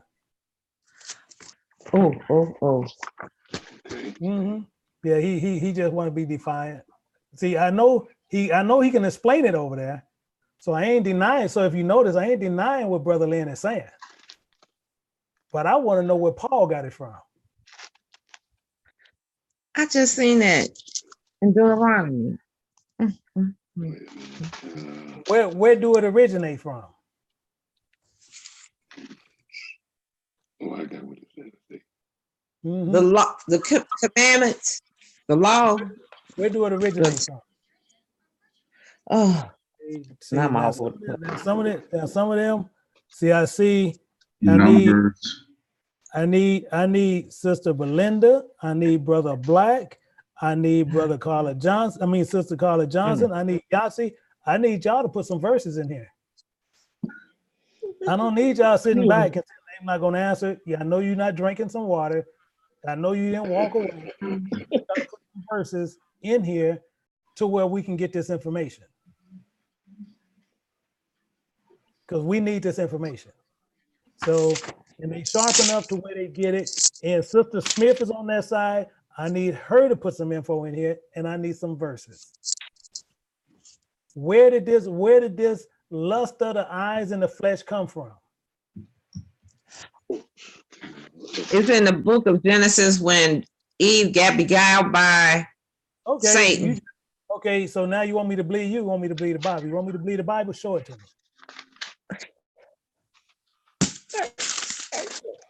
Okay. Oh, I got time. I got time. I got time. No, brother Mac, darkness. I need a verse, brother Mac.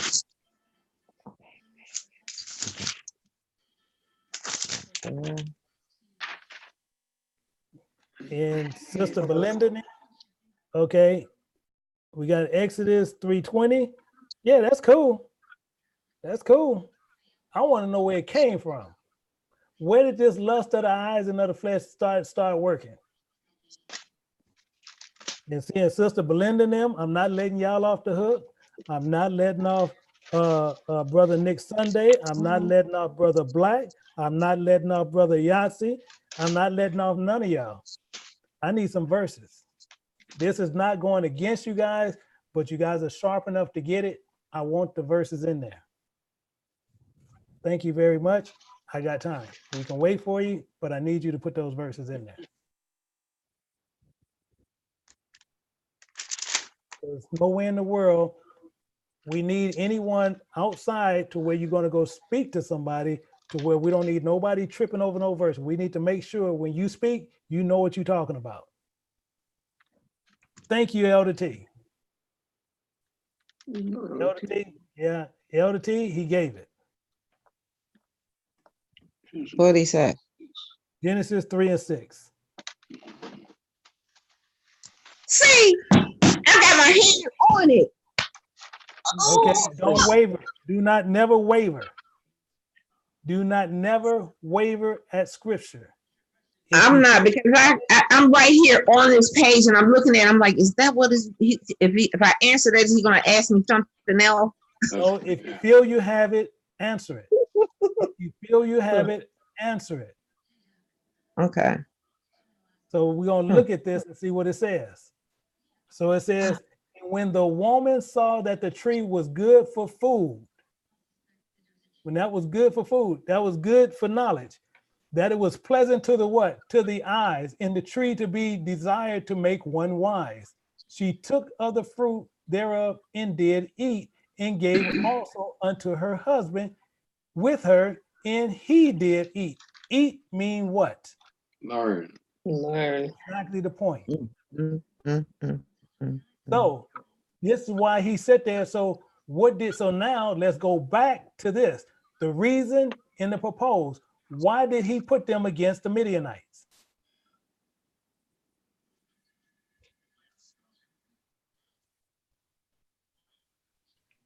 We ain't gonna move from this verse till we get this. Why? So he sat right there and he said he go against the Midianites for what reason? We see it. We seen it. We got it because here. they sinned against God. We got it right here, brother Yahtzee. Okay, yeah, dang, yeah, you should have got it, and that's why I want you on the other side, brother Yahtzee. He sat right there. He gave you the verse. So why did he put them against it? He's telling you right here what happened. He's telling you plain as day. He said, vex the Midianites and smite them, for they vex you with the wiles wherewith they have beguiled you on the matter of what? Of the mountain. Who represents the mountain? Pure. Who represents the mountain of God? God. Right. That's why he come worship upon this mountain. They going over here on Peor. So let's go back over here and tear the verse down again. So when she learned of it, who did they disrespect? Yeah. Exactly. And guess what? She seen that she seen that it was pleasant to the eyes, lust, that it will make one wise,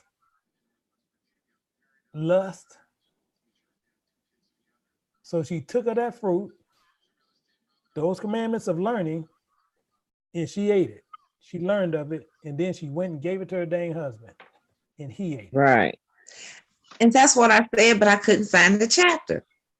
Okay, well, you got next time you're gonna have to dig.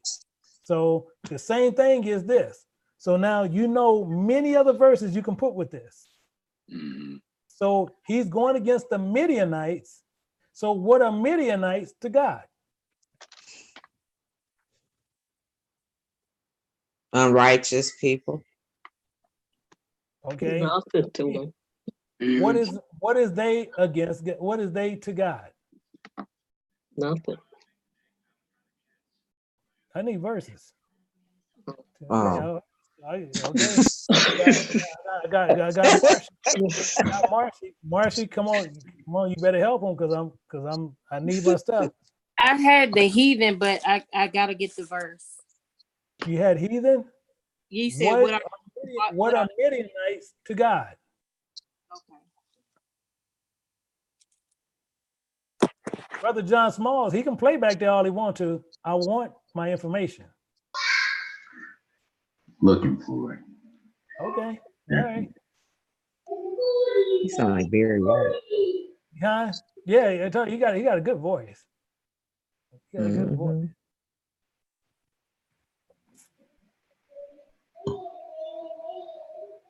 So I need a verse. The black saying transgression. I don't need the reason. I want a verse. Why or what is the Midianites to God? If we're going to precept this verse out, we need to know. He said, let them go against the Midianites. Enemy? All right. I don't have Okay. it. Where's the okay? You telling me, but if you have something, I need a verse. I know I don't have the verse. That's why I stopped. Okay, so that sounds like Sister Lynn. That's Sister Lynn? Yes. Yeah, I need my verse. I don't have the verse. Okay, well, I need to go get it. Second Samuel 22 and 44. Let's go to 2 Samuel. Let's look at this. Let's look at 2 Samuel 22:44. 22:44. 22:44. And it says, thou hast delivered me from starving of my people, and thou hast kept me to be head of the heathen, a people with I knew not shall serve me. No, this ain't. I can't. Mm-mm. I need you to go get my verse because I know you can get it. So because me and you talk too much, and I know you can get it.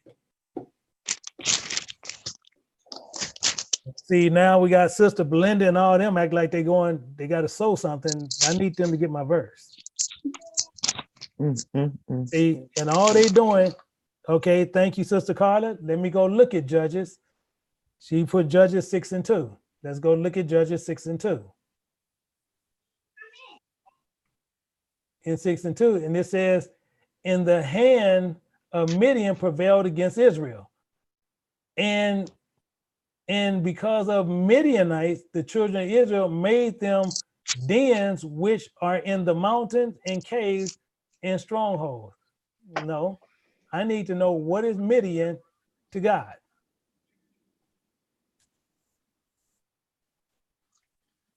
Okay, we have another one, Vinny, Judges 9:17. Let's look at Judges 9:17. We're gonna look at this real quick. Judges 9:17. And it says, for my father fought for you and adventured for his life far and delivered you out of the hand of Midian. Okay, they ain't telling me anything. You just kind of giving me information. Brother Melvin giving me Exodus, and he giving me Exodus 23, 22, 23, 22, and 23, 22. And it says, but if thou shalt indeed obey my voice and do all that I spake, then I will be an enemy unto thy enemy and an adversary unto thy adversary. Okay, he got part of it. So we doing pretty good. So we got some happy campers running around now. But we still need some more. So we need to put this Exodus in here, and we need to put this in the preceptor. So we know something that we got to put down here because we got to end up putting it somewhere else.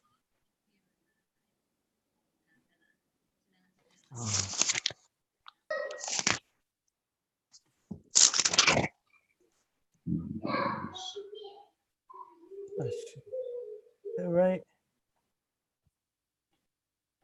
And he's using.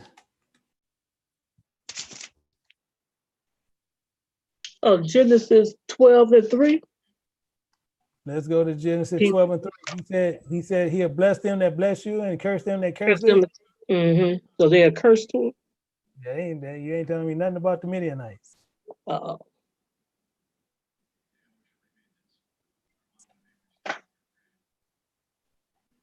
So we got some of it here.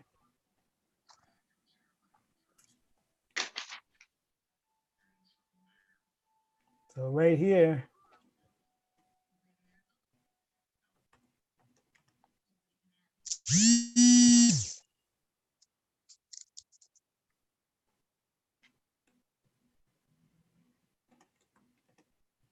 Might end up putting another one there.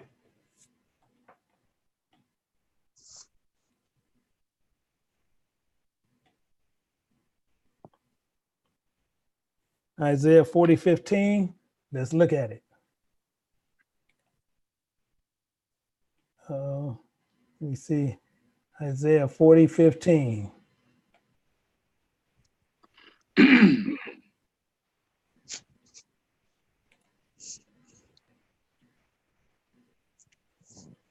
He says, "Behold, the nations are as a drop of a bucket, and they are counted as small dust in the balance. Behold, he taken up the isles is very little thing." That ain't telling me what the Midianites are. Genesis 2:17.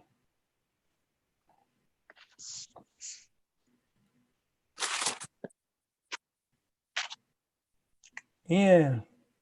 But the tree of the knowledge of good and evil, thou shalt not eat of it, for in that day thou eat thereof, thou shalt surely die. That's talking about we going against them.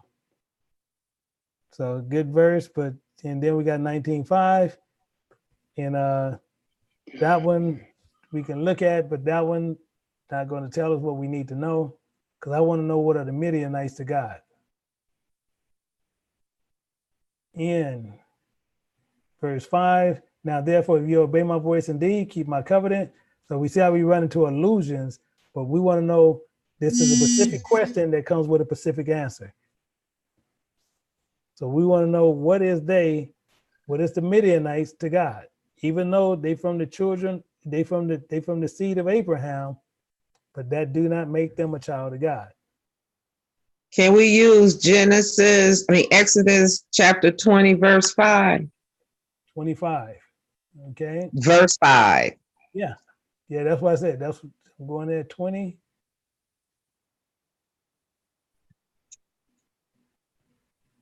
In verse 5, thou shalt not bow down thyself to them, nor serve them, for the Lord thy God am a jealous God, visiting iniquity upon the fathers and upon the children, upon the third and fourth generation of them that hate me.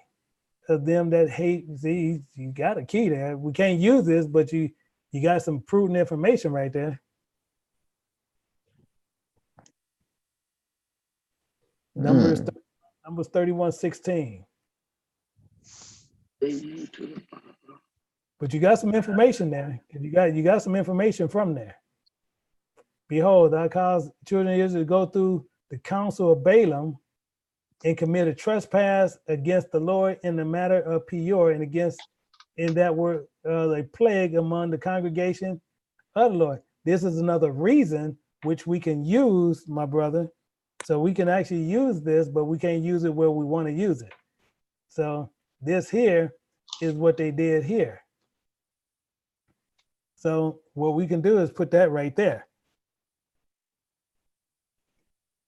31, and we got 16. And if you notice, that's not there anywhere. So we know this is clear. With all this stuff, we building up ammunition in what it said. So what we're going to do here is go there and pull some of that info in what he did. So what they do, they through the council on the matter of Baal Prior, what they did. So let's go there and pull this information there and put that there. So we know that's some of what they did. Through the council of Balaam, they committed trespass against him on the matter of Baal Peor. Who? Midianites.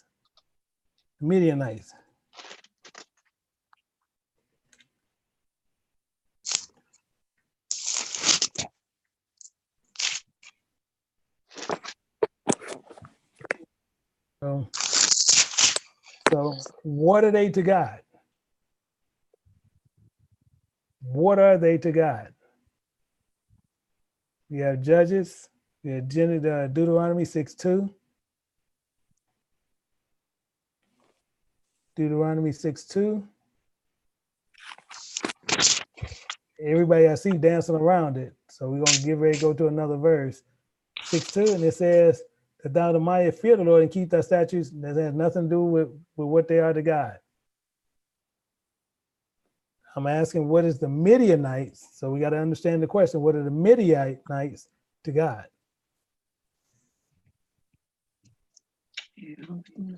What are the Midianites to God?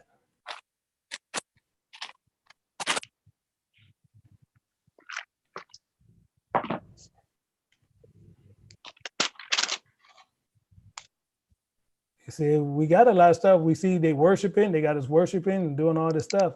So what are they to God?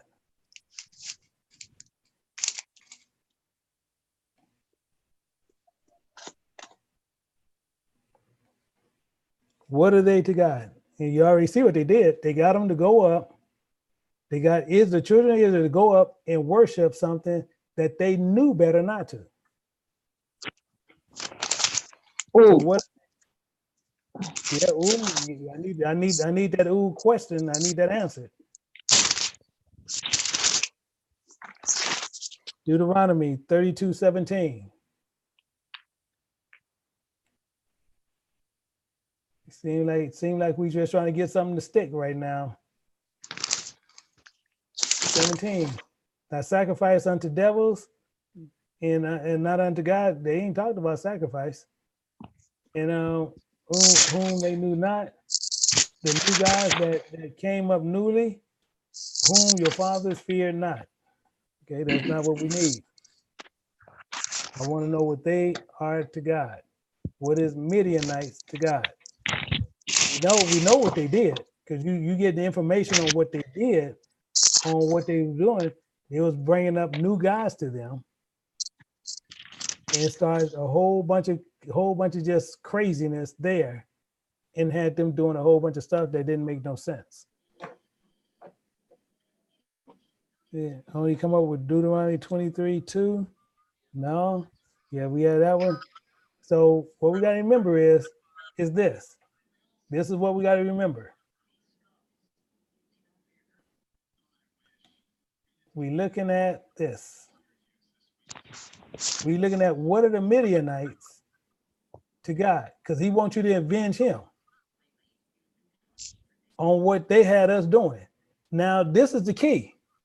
You guys put all the idol worship, adultery, idolatry, spiritual fornication, uncleanness, lust of the flesh and of the eyes, witchcraft, covenant breakers, wickedness, lasciviousness. You guys got it nailed down on what they did. So what we're gonna do, we're gonna look at this. Because now some of y'all gonna get mad. Can I give you an answer? Yeah, well, I'm going and pull what it is, but some of y'all gonna get mad at yourselves. 37:28. I'm telling you a blunt thing, and we should know. Psalms 83, verse 2. Below thy enemy. Oh my God. You already had it there. So look at this. Just look at this. You have this here, but wait a minute. Hold up 1 second. We're gonna go somewhere. We're gonna look at something else. You see right here, Midianites are enemies. Melvin gave you this.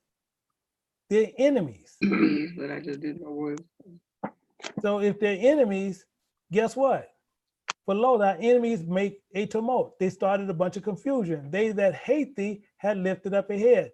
And what did they do? They have taken crafty counsel against thy people. Doing what? Let's go worship these gods. And consulted against thy hidden ones.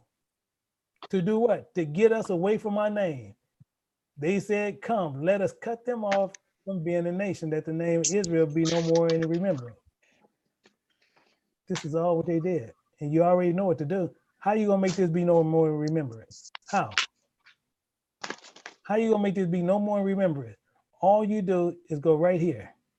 And this is what they was working in for. We're gonna go to First Maccabees.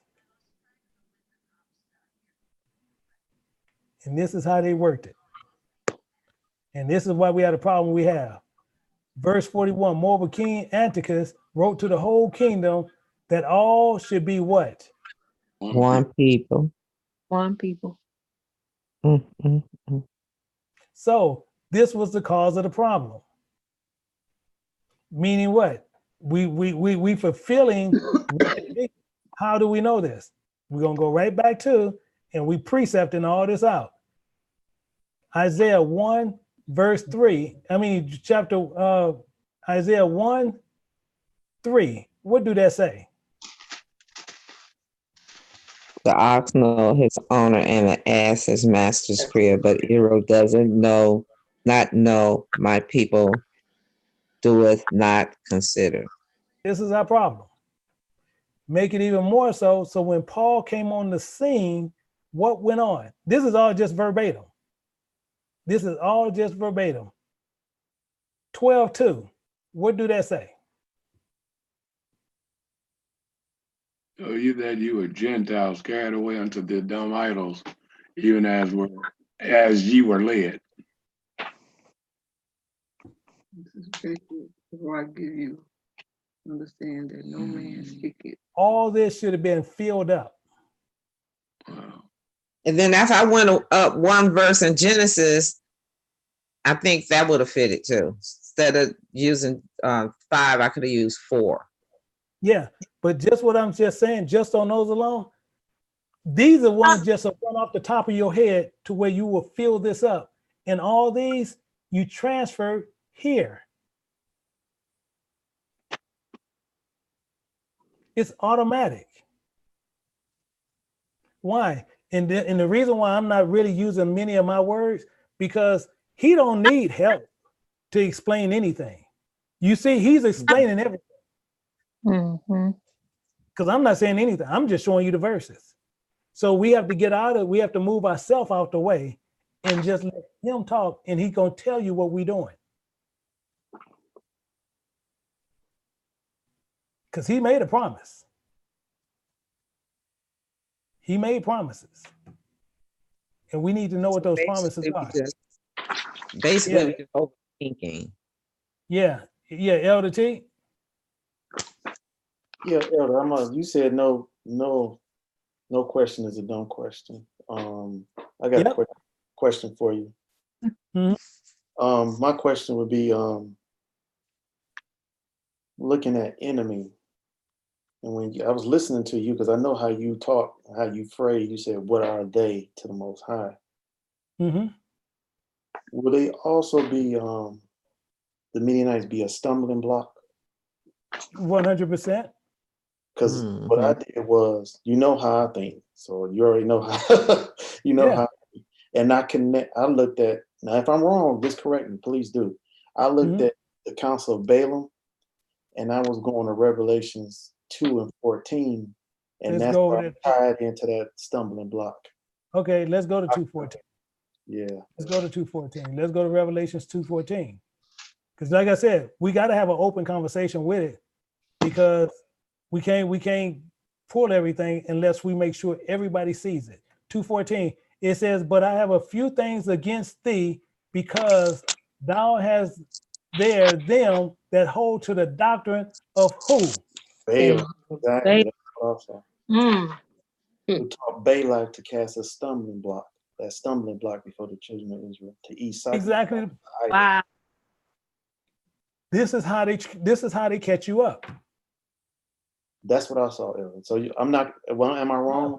Okay. No, no, I but agree. this, see, but this, all this, yeah, he's actually right. All this should have been this. You should have filled all the way. This would have been filled all up Mm-hmm. automatically. We don't. Then when you sit there, as you fill this up, then you go back and you go in here and you place everything in here, and from here you're going to have about close to about 90 precepts to where you would teach just from this one verse. That's it.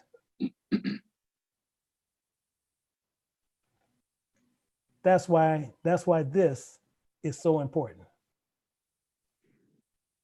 That's why I say it make me look like a brainiac. I ain't that bright, but you just need to know where to go and know what to pull from. So when you're able to separate this and to understand where what's going on, now you can go through some things, because he's telling you right here, even in the announcement, he said, thou shalt be gathered unto thy people.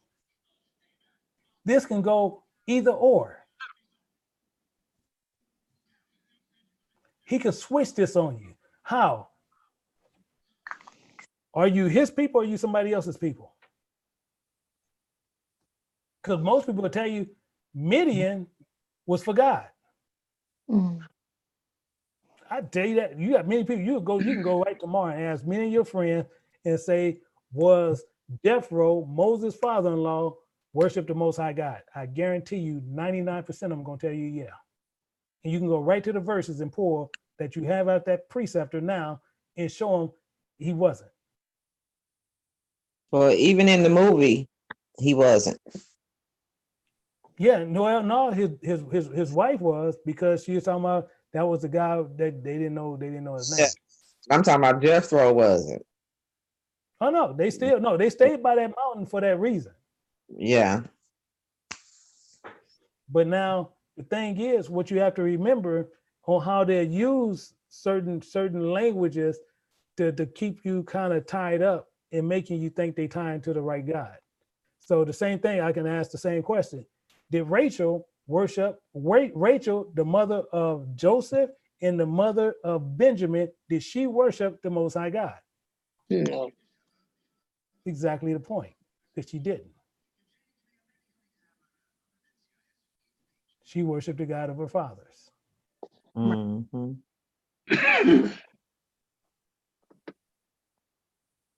So this is why, and when you go through it and you pour this, so these things is what you do. When you want to pour these verses this way, you put this like this. The only reason I did it this way, because 90% of the time I do it inside of here.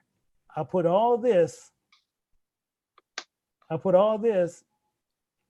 and I put it down here. And then actually, let me just do it, because it takes me a minute to do it when I do it that way. But this is technically what I do. Technically what I do. But when I do it this way, because then you can highlight the same thing. You can highlight the same stuff.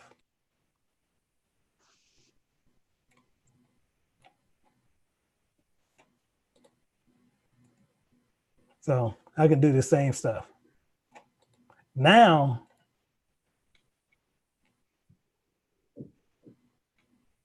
and this is, I'm just using pages, but you can use Word, do the same thing.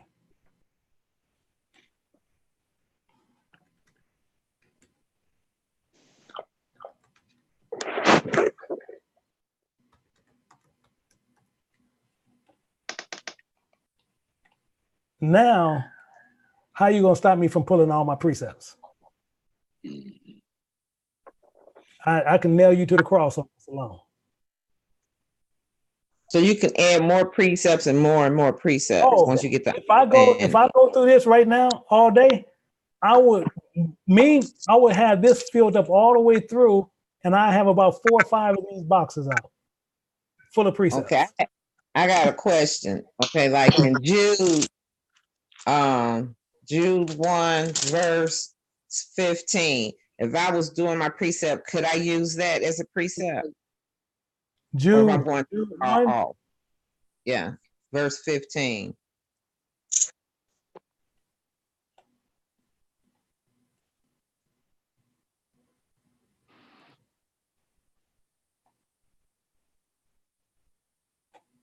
So this is where we're going to run into the problem. It says to execute judgment upon Mhm. all and to convince all, for the ungodly among them all, their ungodly deeds, which they have ungodly committed in all their hard speeches, which ungodly sinners have spoken against him.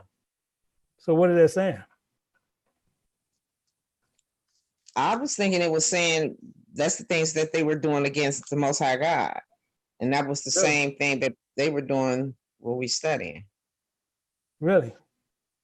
Yeah, because under that, they said they were murmurers and complainers and walking in their own lust. Really? So what we're going to do, so you saying 115 is saying the same thing. Correct? 15 and 16. Yeah. 15 and 16? Mm-hmm. What Tell you what we'll do. chapter? Tell you what we'll do. Before I let y'all go,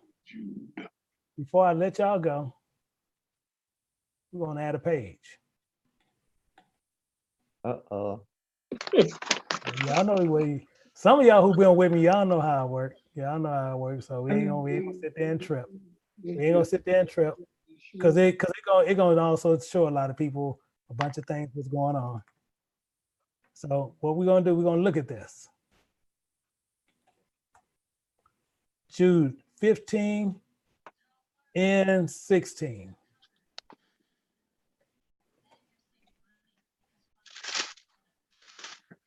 So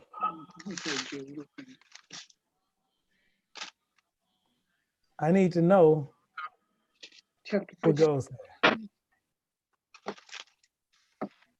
That's a statement.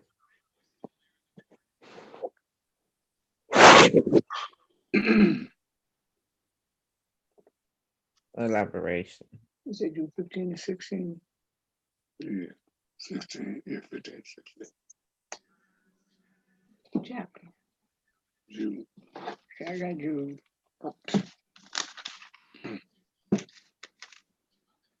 That's elaboration. Mm-hmm. That's it. Let's see. What changes?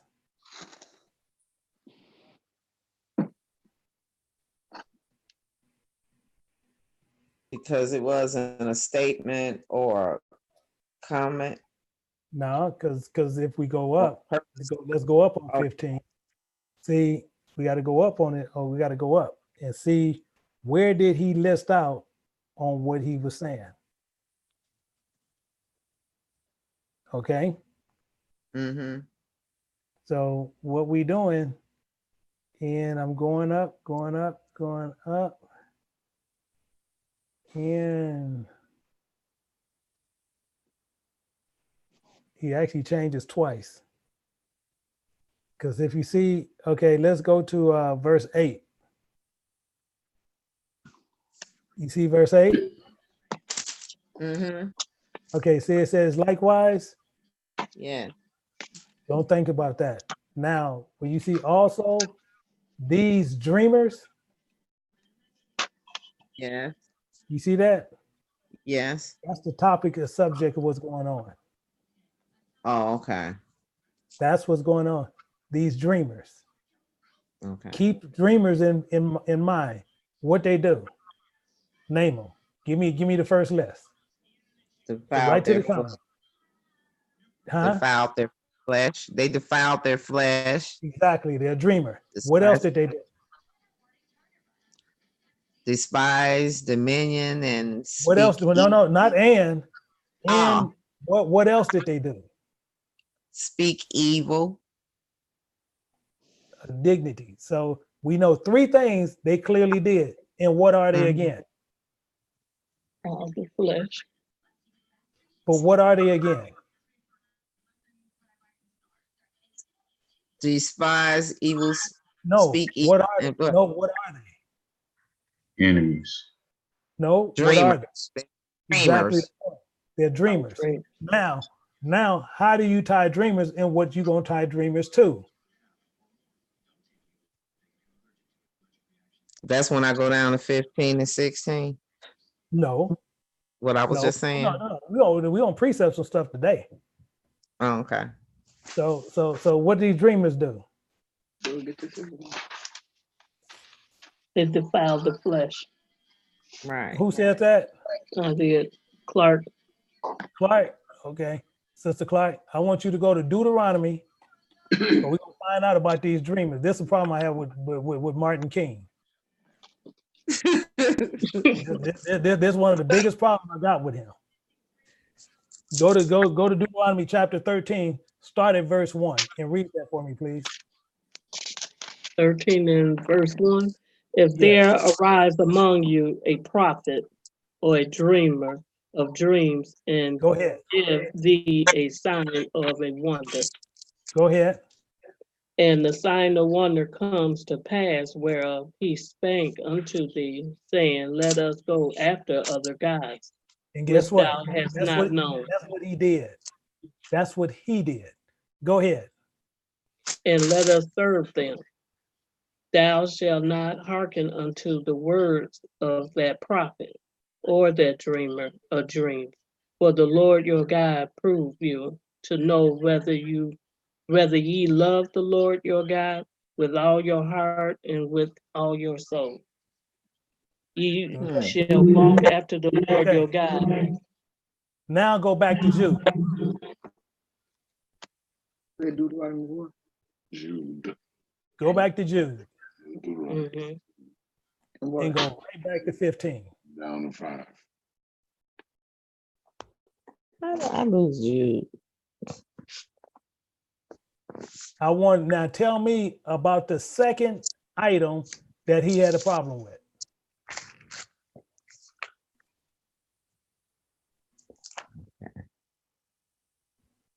Evil speeches. I mean, speak evil. No, that's the third one. What's the second one? No, what's the second one? What is ungodly deeds? No, what is the second thing that they have a problem with? Defile the flesh. No. I've already said that. Despise. Dominion. Dominions. And despise. That's what that dreamer was doing. So what that's doing, he's despising rulership of God. That's what he was doing. Okay. That's why I can't stand his butt. But that's beside the point. It ain't about me, about him. So let's get on it, because if not, I can talk about his butt all day. I can tell you a whole lot of shady stuff he did. But besides that, let's finish up this. So after this, 15, how did this tear down?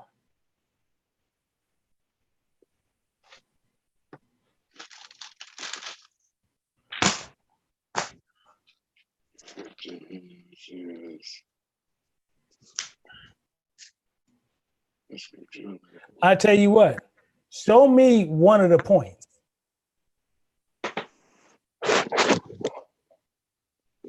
I want to see a point that's in here.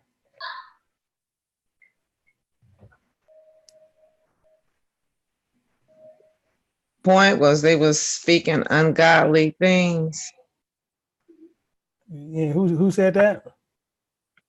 Miss Watson, Sister Watson. Okay.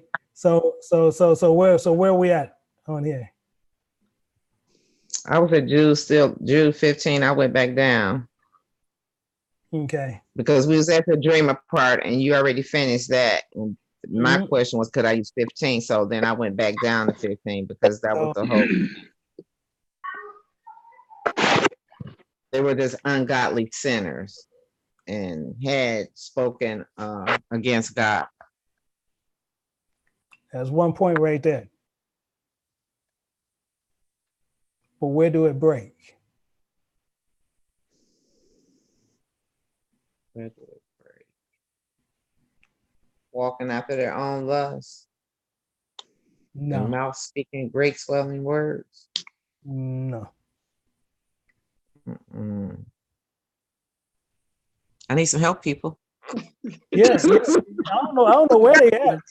After sitting here. ungodly deeds, I- after ungodly deeds. No, what you do? Which? Oh,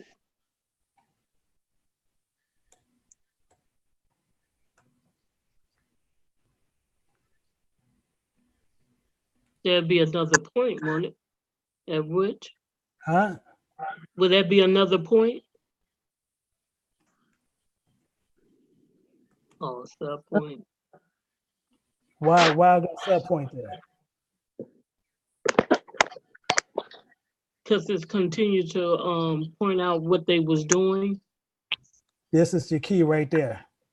Yeah. Which Okay. they have ungodly committed. Okay. That's the sub point of it. Highlight that. Yeah, I can PDF this the way you guys can. Where did I put it at? Oh, I got it. I thought I had it all on the same page. So everything I use, I have to tear it down to make sure it's matching what the verse is saying. You have to be saying the same thing that verse is saying. Okay. And it don't matter what book it's in, long as it's, the two witnesses are matching. I don't care what book you in. You want to have it. You want to be talking about the same thing they talking about. Okay. They might talk about it on one verse, and that's it. Okay. Let me see. I copied that. I wonder, let me see. Because I wanted that, let me see. I'm seeing if I can, there we go.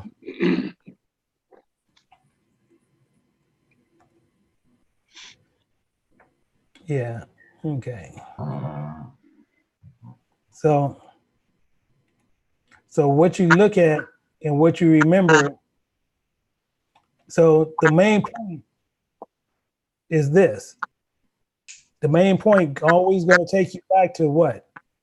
Genesis 12:3. He's going to bless them that bless you, and he promises he's going to curse them that curses you. Mm-hmm. That's one of his promises. That's what he talks about. So when you go down to verse 31, that's what you're going to see him talking about. So that's why I want everybody to kind of get that understand what's happening, and remember how we go through this.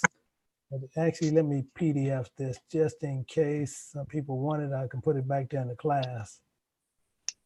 And this is 10/9/2019. And I will PDF this where you guys can have it.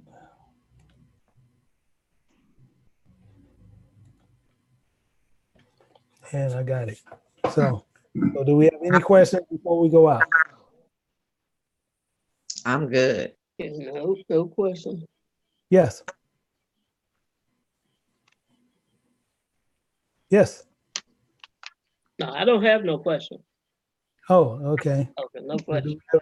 Yeah, do we have any in the on YouTube? See, because most people don't know how they'll start the process of breaking down. But when you see the other let me see, I might just show it. I can probably show it to you. Because the new book, the new weekly scripture actually has this, where we're going to be pulling a lot of this. And let me see. Oh,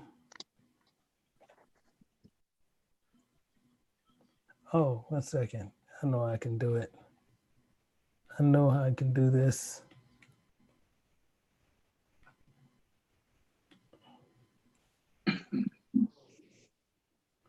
One second. And there we go. Let me pour it. Let me do this real quick, and then I can show it to you. Because we're gonna do a lot of these.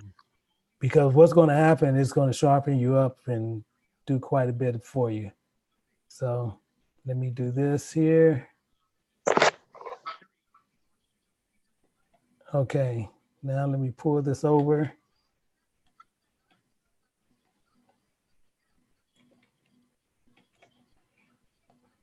Okay, now let me share this back. Where I go? Yeah, I see, because there's so much stuff. I don't know why it's doing that, but let me do this. Now I can share this back. Now, what we're doing, now, as I said, you'll see a lot of this in this new one. Because based on what you guys was telling me, this was my better way to help you understand how to precept. So I do this in the law, where you see statement, clarifications, you see me putting this in there. You see this in there. Can you see it? Yeah, we can get that now? No, this is the one that you seeing getting ready to come out. But now this here, you're gonna see me doing is this. This is what we're going to get into. Preceptional breakdowns. See, this is the study of God's language. I want to know what this is. What is this? I got these there, and we have the answers, but I don't leave you hanging. I got what one of these can be. Oh. When will it be available? This gonna be available in about a couple of days. And then I do another breakdown, and it's going to do the same thing. This is going to help you out tremendously, because from this, you're going to pull precepts on the real. So same thing. I give you breakdowns, and I want to know what they are. And you just put what they are in the numbers on what these are. And you study those. And you study them. You study them. Don't rush to put in anything. You take your time and you study it. And once you're safe about what you know, then you put the words in there. I'm trying to pull up some. Oh, that's why I can't pull you up. So is it going to be available through Lulu or through? This you could send it in to where you won't have to pay for the shipping. That's what I'm doing. So I'm doing it another way, because some people were saying that they was charging $4 or $5 for the shipping. So what you'll do is send the $12 to Precept Mastery, and you'll get the book automatically. Okay. But you'll send it there, and then you just get it automatically. You won't be paying for no shipping. So, and I have one person with their hand up. I can't see who that was now. Can we get the book or Idris through Precept Mastery too? Well, we only have a couple of copies of that right now. What you can do is order it, and then now if you order it through us, right now what they're doing with the Book of Idris, I still think you spend, I think it's about $3.50 or $4 that you come through us. But for that's digital. I want the hard copy book. Okay, yeah, you can get the hard copy books through us, but the weekly study, you send it to us, and we can send you the weekly study, which you won't be paying no shipping. Okay, I'll do that. Yeah. So with that, and then if anybody need to get a preceptor, they can go to Cash App. If they have a Cash App, they can do $3.49. You can get the professional version, or you want to get the standard version, which the standard version y'all see me using today. and that one is 149. So you can do it either or. And you said I go to Cash App, and Yeah, I have Cash App. So what do I put in the Cash App? all you do is put in the subject heading, you want to put your email. You have to put your email in there because they need somewhere to send it. Okay. So that's what you do. And brother and sister Marcia. Yes, Elder Johnson, I do have a question. Yes. So I noticed back in Numbers 31, when we were going over the scriptures, I see where the confusion may lie with the doctrines. At the part where it says, afterwards shall thou be gathered unto thy people.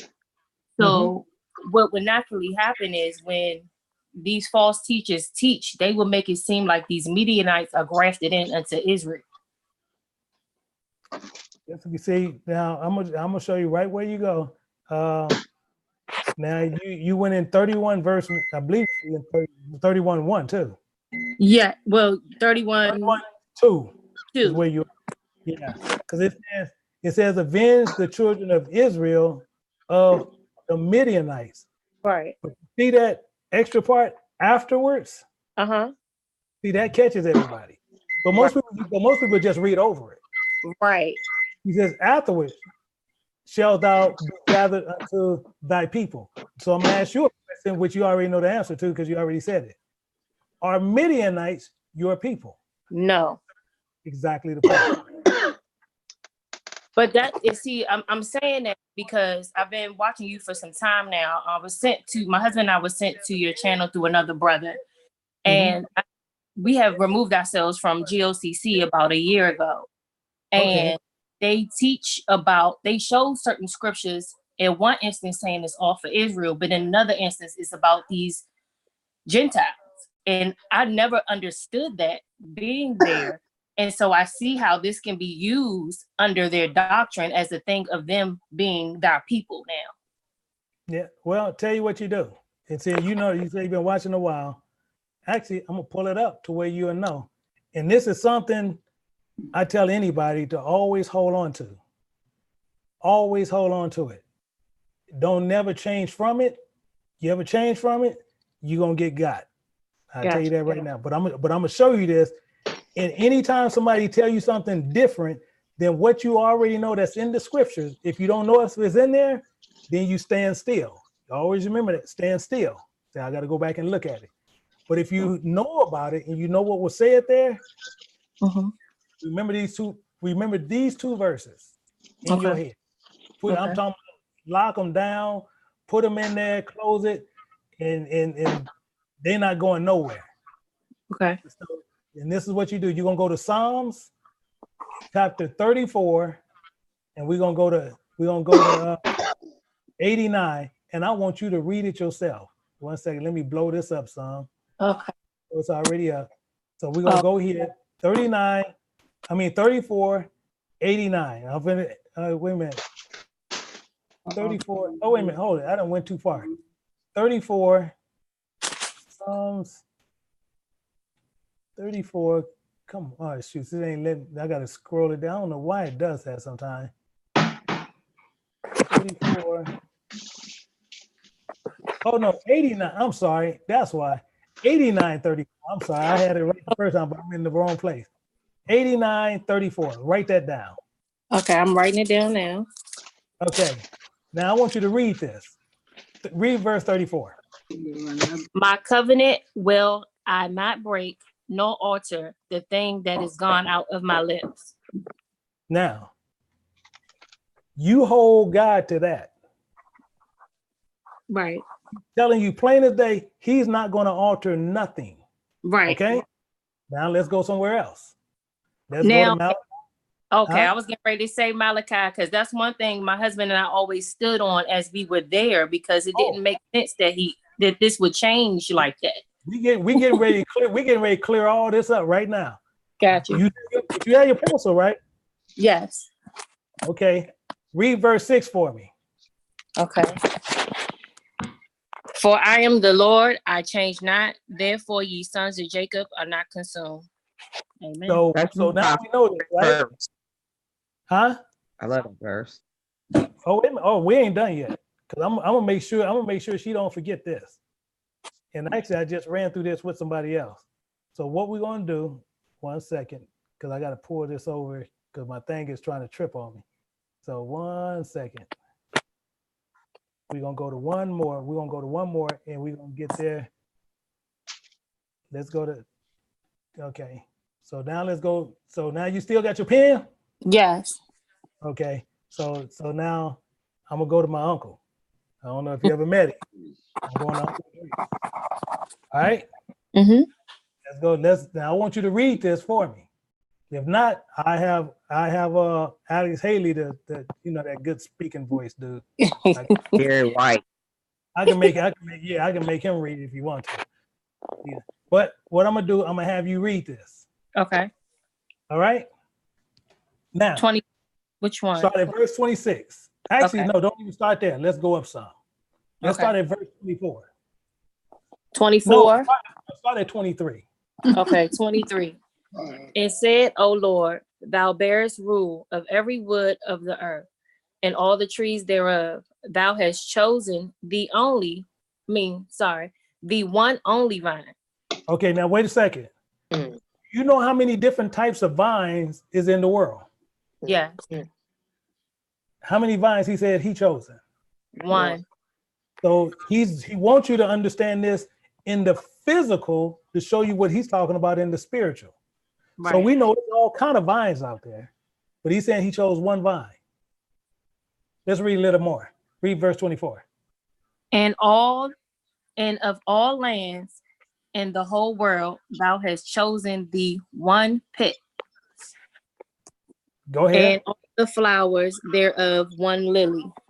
So do you know how many flowers and different type of flowers you go in any kind of country and how many different flowers you'll see? Millions. Yes. Millions. But he said he chose one. That's correct. Let's read a little more. Go ahead. And of all the depths of the sea, thou hast filled the one river. But what is that river? That river is people. Okay. Go ahead. River. Okay, and that's people. And all built cities, thou hast hollowed Zion unto thyself. Wait a minute. So now he's gonna hollow Zion. So he separated, is all he's saying. He separated Zion to itself. Right. Well, watch this. He's still saying one though, right? You see that? Have you noticed that he's saying one? Read a little more. And of all the fowls that are created, thou hast named the one dove. Wait a minute. He named one dove. So who named everything else? Man. Who named everything else? Yeah, who named everything else? Adam. Exactly the point. Right. But he named one dove. Okay. He's making a point here. Read a little more. And of all the cattle that are made, thou hast provided the one sheep. And out of that, all the cattle, thou hast provided. You see, thou has provided how many sheep? One. Not two? Not two. Okay, read a little more. And among all the multitudes of people, thou hast gotten thee one people. And unto this people, whom thou lovest, thou gavest the law that is approved of all. So, one people, you can go to Psalms 147, 19 and 20. He gonna tell you he gave his law unto who? Unto Jacob. To who? To Israel. Name the same thing right there. So this is the problem. Now I can put Uncle Idris where he can sit there and tell you what he think about all the other people, but we don't have to go there. Right. No, But that's and it's like unto spittle. Yeah, but what we got to remember is this. See, it's not hard what people sit there and trip on. So we'll go here to 15:24, and you know they took this out of a lot of Bibles. 15:24. Read 15:24 for me. But he answered and said, I am not sent but unto the lost sheep of the house of Israel. Wait a minute. He sent to the world. Right. Then I'm sorry. No, I'm just saying, but they'll tell you he came to the world because this is what they use. And they're gonna go right here, and everybody gonna pull out John 3:16. Mhm. Right. So what's the problem here? False teaching. Yeah, because right here he's saying, "For God so loved the who? The world. The world." Mm-hmm. So let's get away from me and your thinking. Right. Let's see what the Bible says and why they took this stuff out. Right. You know, I got to go back to Unc. I got to go run back to Unc real quick. So we're going to hit Unc. So okay. Let's see how Uncle Idris sees it. Read verse 11. For the world is divided into 12 parts, and 10 parts of it are gone already, and a half of the 10th part. Yeah, so a lot of us start screwing up. So the world is divided into 12 parts. Right.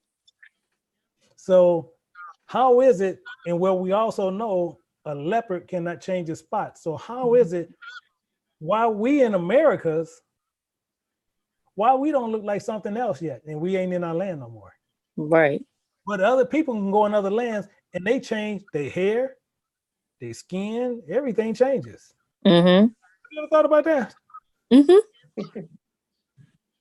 But we've been here for I don't know how long. So just like I said, what I want to do is go buy me a couple of Volkswagens and I'm gonna put them in my garage and let them sit there for about 6 or 7 years. They should turn into Bentleys, but I want a Bugatti. So I'm 3 of them, and it should be a Bugatti in about 5 years. No, but I don't even see what's funny because they do it. Right. That's whole thinking. Right. They do it.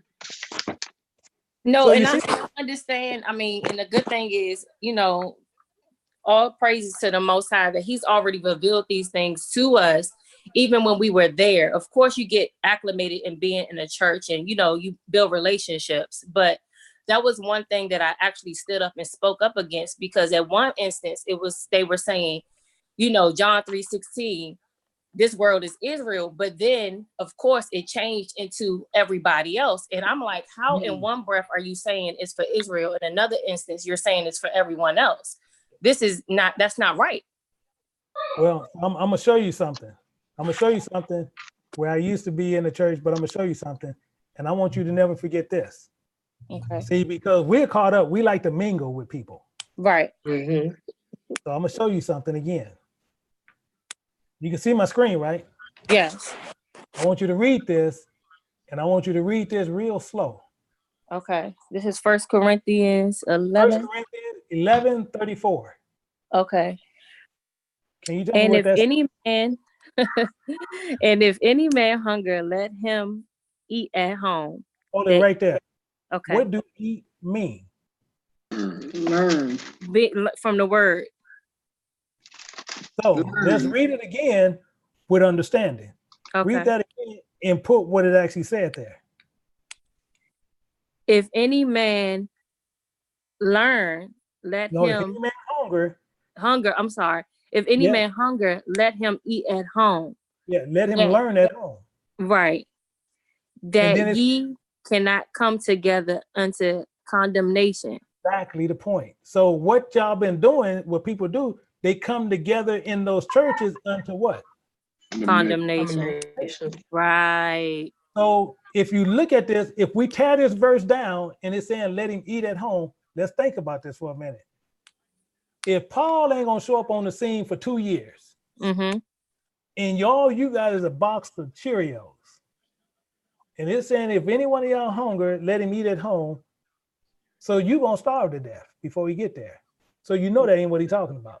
Right. He said, man hunger, let him learn at home. Mm-hmm. That you come not together unto condemnation, sitting there talking about his UFOs out there. We're gonna go into the wilderness. And I never believed that. That's the crazy part. So that's the thing. But Right. this is what they teach.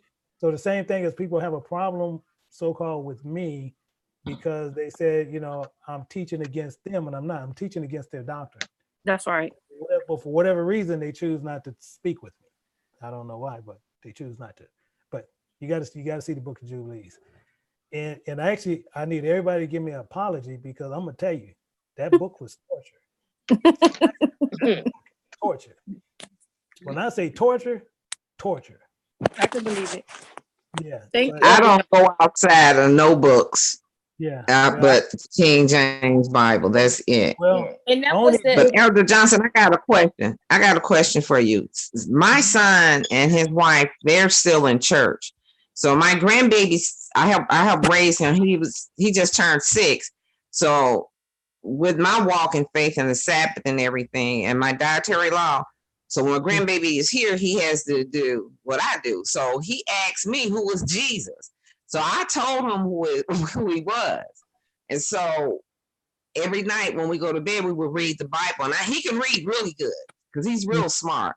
So, but he'll go home and like go to church with them. And then he'll tell them at church, you can't tell me nothing because my grandmama told me everything about Jesus, And I called him Yahushua. And so he be saying his name ain't Jesus and it's Yahushua. Then we had a consultation with my son because he's like, don't teach him stuff. We're teaching him. I said, well, evidently he's not learning nothing because he constantly asking me who is God and what is this and what is that. And I'm not gonna lie to my friend. Well, do this, and I'm gonna do this when we go back to the back at KJBU. I'm gonna show a lot of people what it is. Same thing like I do to people.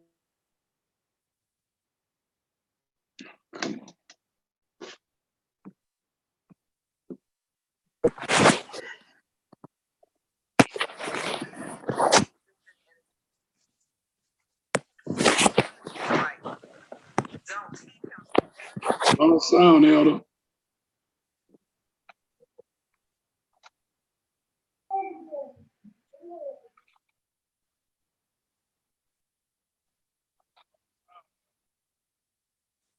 Something went wrong.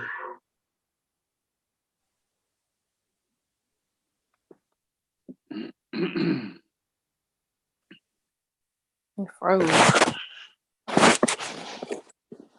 It froze on my end too. Yeah, it's frozen. It's froze on this end too. Black screen. No. Yep. I would just give it a few minutes. He'll be back in.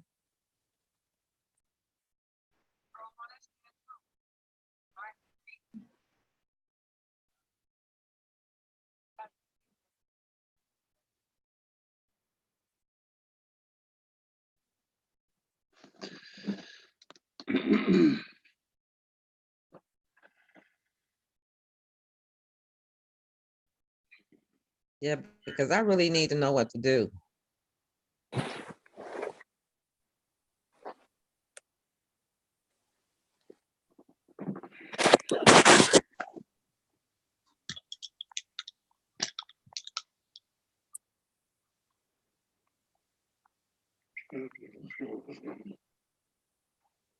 I think he lost us. Well, as long as the Zoom's still on, I believe he's still connected in some way, but I think he just frozen. Mhm. Freeze on him.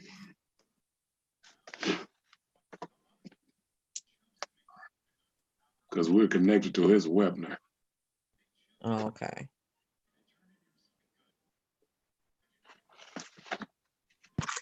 So you don't see him or anything. It's just a black screen like I have. Yeah. I got black screen too. Yeah.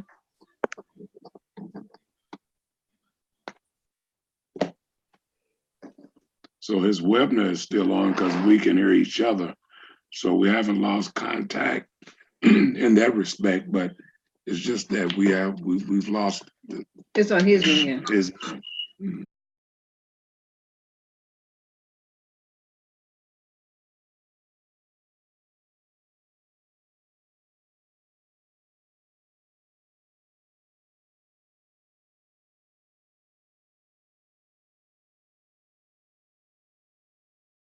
Yeah, I'm trying to see. Let me see. It's showing that it actually switched over, but I see some other things actually went out. Let me see. Let me see.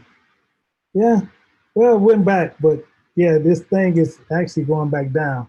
So I gotta watch it. So I'm gonna have to end up going off because right now this power is going out. So let me go out before this all go out. But what we'll do, we end up picking this up and pick this up on the weekend. Yeah, because I got it about 9%. I don't know how that actually went out because it normally stayed charged up. So I don't get why it did that.